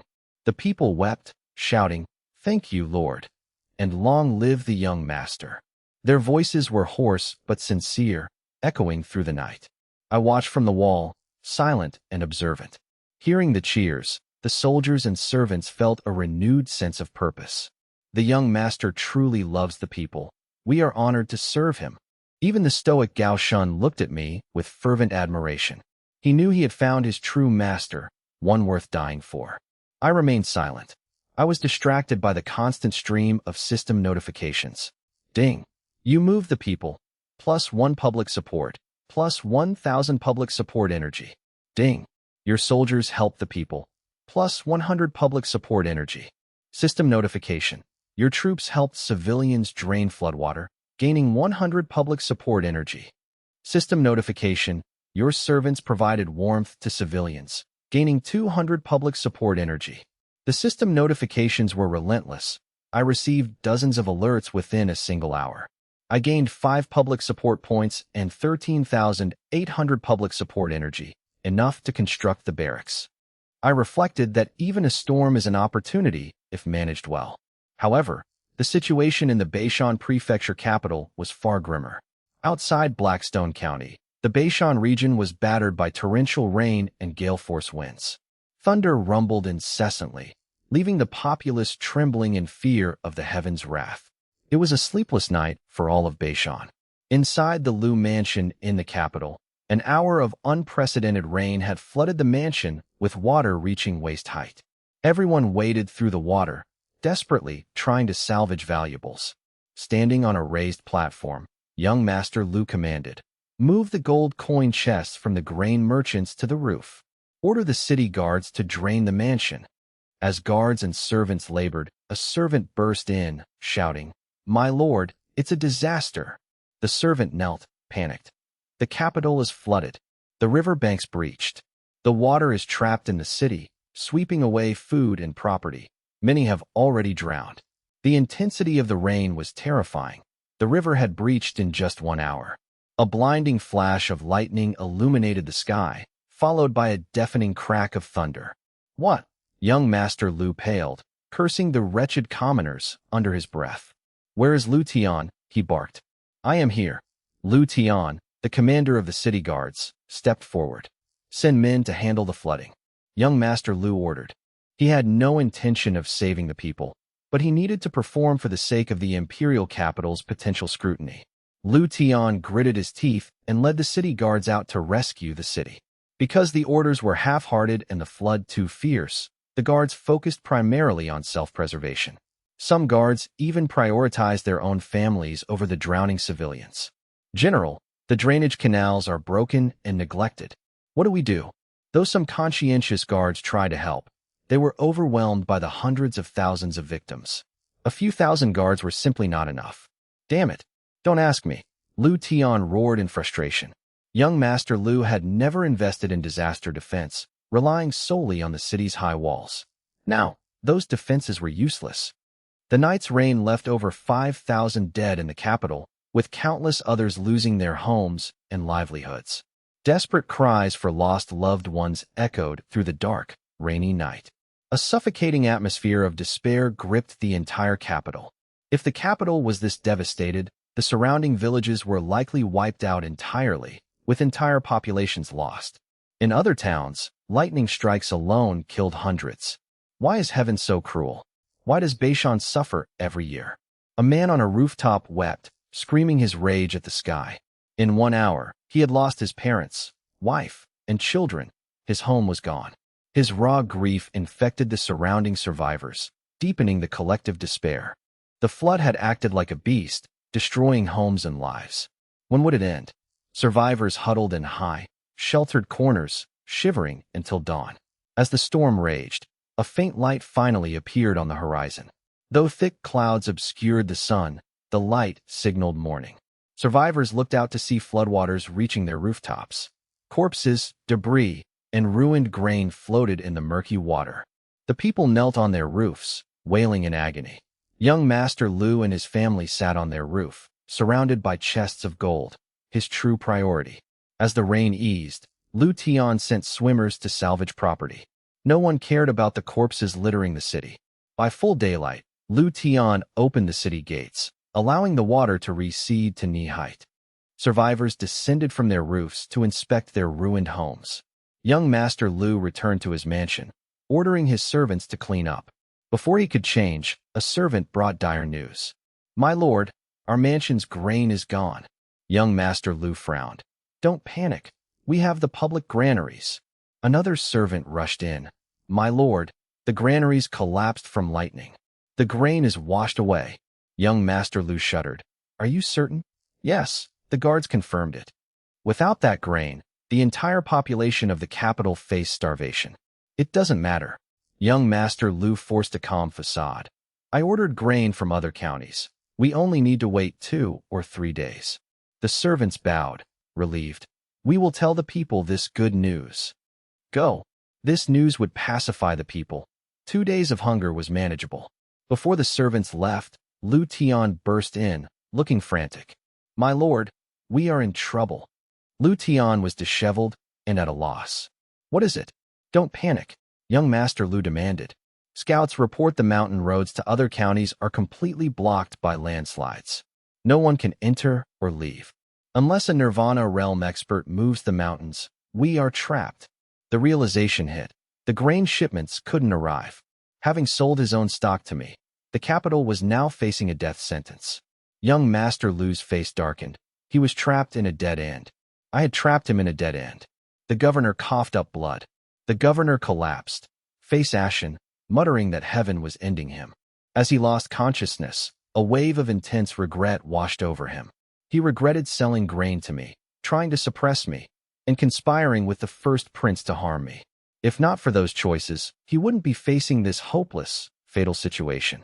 Young Master Lu and the servants rushed to aid the collapsed governor, but he remained unconscious. Amidst the chaos, news leaked that the city had no grain left. That corrupt official sold all our grain to others, the people cried. They realized the emergency reserves, meant for disaster relief, were gone. With mountain roads blocked and no food, the people felt abandoned to death. A man shouted, "It's the governor's fault. He sold our life-saving grain." The crowd agreed, demanding an explanation from the governor's mansion. "If he won't give us grain, we'll take it by force." Enraged, the masses marched toward the Lu mansion. The simple folk didn't realize that even without the sale, the flood would have likely destroyed the stores anyway. It didn't matter. They needed a scapegoat for their suffering, and the governor was the target. A massive crowd of the bereaved and destitute gathered at the mansion gates. The city guards stood watch, but they were locals who hesitated to draw weapons against their own kin. The guards felt like small boats about to be swallowed by the irrational, desperate sea of people. The deafening noise outside jolted the governor awake. He regained consciousness in the main hall. Young Master Lu reported that the mansion was surrounded by citizens demanding answers. Young Master Lu spoke with a bitter, anxious tone. The governor was outraged, claiming the flood wasn't his doing. He felt a mix of humiliation and seething hatred. Young Master Lu explained that the people accused him of selling the grain and acting as a murderer.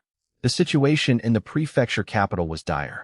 A spring drought followed by the flood had left every household without food. The people were exhausted, starving, and falling ill. The governor realized he had to address the riot immediately to prevent a full-scale rebellion. He struggled to his feet, knowing that in this disaster-prone region, desperate people often turned to revolt. The flood had exposed the city's underlying fragility. Broken drainage, empty granaries, and passive guards fueled the people's fury. He knew that if a rebellion broke out in the capital, the imperial court would have his head. Supported by young Master Lu, the governor appeared at the mansion entrance. He looked out at the sea of angry, desperate faces. The crowd fell silent, not out of respect, but out of ingrained fear of authority. The governor sneered internally, calling them lowly scum, and demanded to know if they were rebelling. His roar of authority made the people tremble. Emboldened by his presence, the guards drew their weapons, keeping the 100,000 citizens at bay. Unlike the protest in Blackstone County, these people were simply driven by the despair of survival. An old man knelt, begging for a way to survive, and the crowd followed suit, pleading for help. The governor realized he needed a scapegoat to prevent an uprising. He saw the situation clearly. He lied, claiming local grain merchants had stolen the reserves and sold them to the lord of Blackstone County. He feigned righteous indignation and ordered the merchants to be seized. Yes, young Master Lu returned with the merchants, who were gagged and terrified. They realized in horror they were being used as scapegoats. They were forced to their knees before the crowd. They stared at the governor, but he ignored them with a stern expression. "Disasters are unavoidable, but I will not tolerate those who harm the people." The governor declared them guilty of greed and ordered their immediate execution. "Yes, Governor." Young Master Lu decapitated the merchants on the spot. Their heads rolled into the floodwaters, eyes wide with disbelief. They never expected their lives to end this way. The crowd gasped in shock and fear. Whether the merchants were guilty or not, the governor's brutality terrified them. The governor achieved 3 goals: shifting blame, smearing me, and intimidating the mob. He then proposed a bold, insane plan to win the people over. He vowed to lead an army to Blackstone County to reclaim the grain from the villainous me. His true intent was to use the chaos to kill me and report my death as a casualty of the riots. He smiled grimly, seeing a way to eliminate his enemy and resolve the crisis simultaneously. He spoke passionately, painting the Lord of Blackstone County as the true source of their misery. The citizens, unfamiliar with the distant Lord, remained silent. The commoners only craved survival. With food provided, they cared little about whom Governor Lu targeted for his military campaigns. As the governor returned to his mansion after pacifying the crowd, The city guards began clearing the area. Disperse. Leave the mansion grounds immediately or face punishment, the guards shouted, aggressively driving the people away. The crowd scattered, reverting to their submissive nature now that the governor had offered them a glimmer of hope. Though the people were inherently docile and only sought stability, it remained to be seen if the governor would ultimately fail them again. As the crowd dispersed, Yuqing Pavilion spies hidden among them returned to report their findings to the shopkeeper. The shopkeeper mused, dispatch the guards to secretly distribute food to bolster the young master's reputation and smear the governor's name. Also, have Su lead 1,000 city guards to wait near Blackstone County. If the battle turns dire, they must rescue the young master. Understood. The attendants, loyalists brought from the imperial capital by Miss Huyen, bowed in agreement. Watching them leave, the shopkeeper murmured, everything is as the young master predicted. The prefecture is about to turn upside down. I wonder if this is a catastrophe or a chance for rebirth. Meanwhile, in Blackstone County, the rain had ceased, and the county remained miraculously untouched by the floods. The favorable weather, talent proved godlike. While torrential rain lashed the land a kilometer away, Blackstone County remained dry. The sight of clear skies bordering a storm left the locals stunned. Unaware of the governor's impending attack, I had just finished constructing the virtual barracks in my residence. The Level 0 barracks can train ordinary people into special units using blueprints, consuming public support energy. Upgrading requires 10,000 public support energy and allows for higher-tier blueprints. The Camp-Breaking Army Blueprint allows for the training of up to 800 Camp-Breaking Army warriors, costing 1 public support energy per soldier. With 5,990 public support energy remaining, I had enough to fully train the unit. I ordered my attendant to summon Gao Shun and his men. The system's virtual buildings can be manifested within any structure in the host's territory. These buildings are convenient, as they can be retracted into the system to prevent enemy sabotage. Manifestation simply requires the location to be within the host's territory. I entered an empty room next to my study and manifested the building with a wave of my hand. The room transformed, featuring meditation mats and a statue in the center. The statue was a lifelike, immortal-like depiction of me, hand resting on my sword. I touched my nose in embarrassment at the system's narcissism. In reality, the system merely honored the lord of the territory. Gao Shun arrived with 1,000 soldiers. I ordered him to select 800 men to enter. Gao Shun quickly selected 800 elites, leaving the rest to Su Nan. The soldiers entered in groups of 10, kneeling on the mats to pray. Gao Shun maintained order at the door while I activated the training process. Energy infusion in progress. Golden light flowed from the statue into the soldiers' brows, enveloping them. Each soldier underwent the baptism of the barracks. After 10 minutes, the light faded. Training complete. The system displayed the results. Unit, Camp-Breaking Army. Strength, Peak Solidification Realm. Loyalty, 100. Every soldier reached the maximum loyalty of 100. Excellent. All at Peak Solidification Realm. I was satisfied. This was a formidable force for any mortal legion. Combined with Gao Shun's talent, their combat power could rival Ninghun Realm experts. As the barracks level up, these warriors could be further enhanced. The soldiers were amazed by the internal force surging within them. I brushed off their questions, claiming it was a secret family technique. I was determined to keep the system a secret while I remained weak. The soldiers, with their 100 loyalty, believed him implicitly. I cycled the remaining soldiers through the process. By the end of the afternoon, I had spent 800 public support energy to create 800 peak solidification realm warriors. With blueprints, training elites was incredibly efficient compared to the decades of cultivation usually required. While the cost seemed high when including the blueprint price, the long-term potential was immense. With higher-tier blueprints, I could mass-produce armies rapidly. Given enough energy and population, I could theoretically field infinite troops.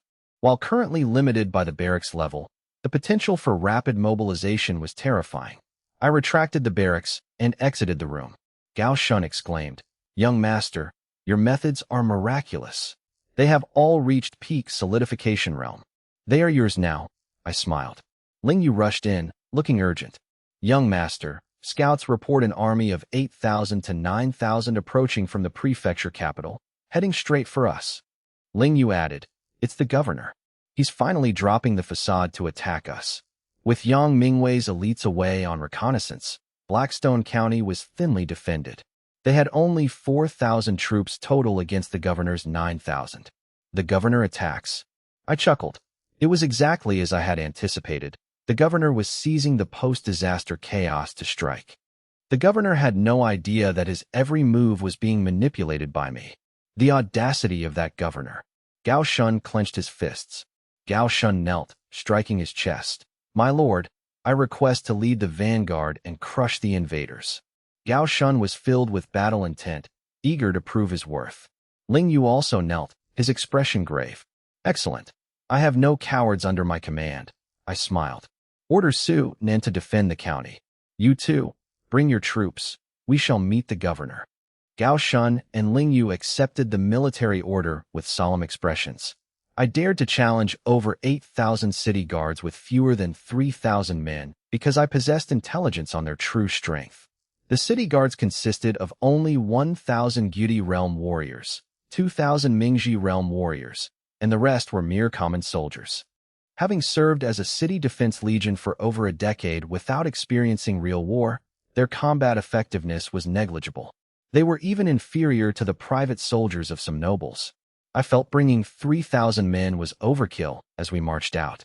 The citizens of Haishi County remained unaware of the invasion or the Lord's departure. I didn't want to cause unnecessary panic. Destroying a mere county magistrate was simple.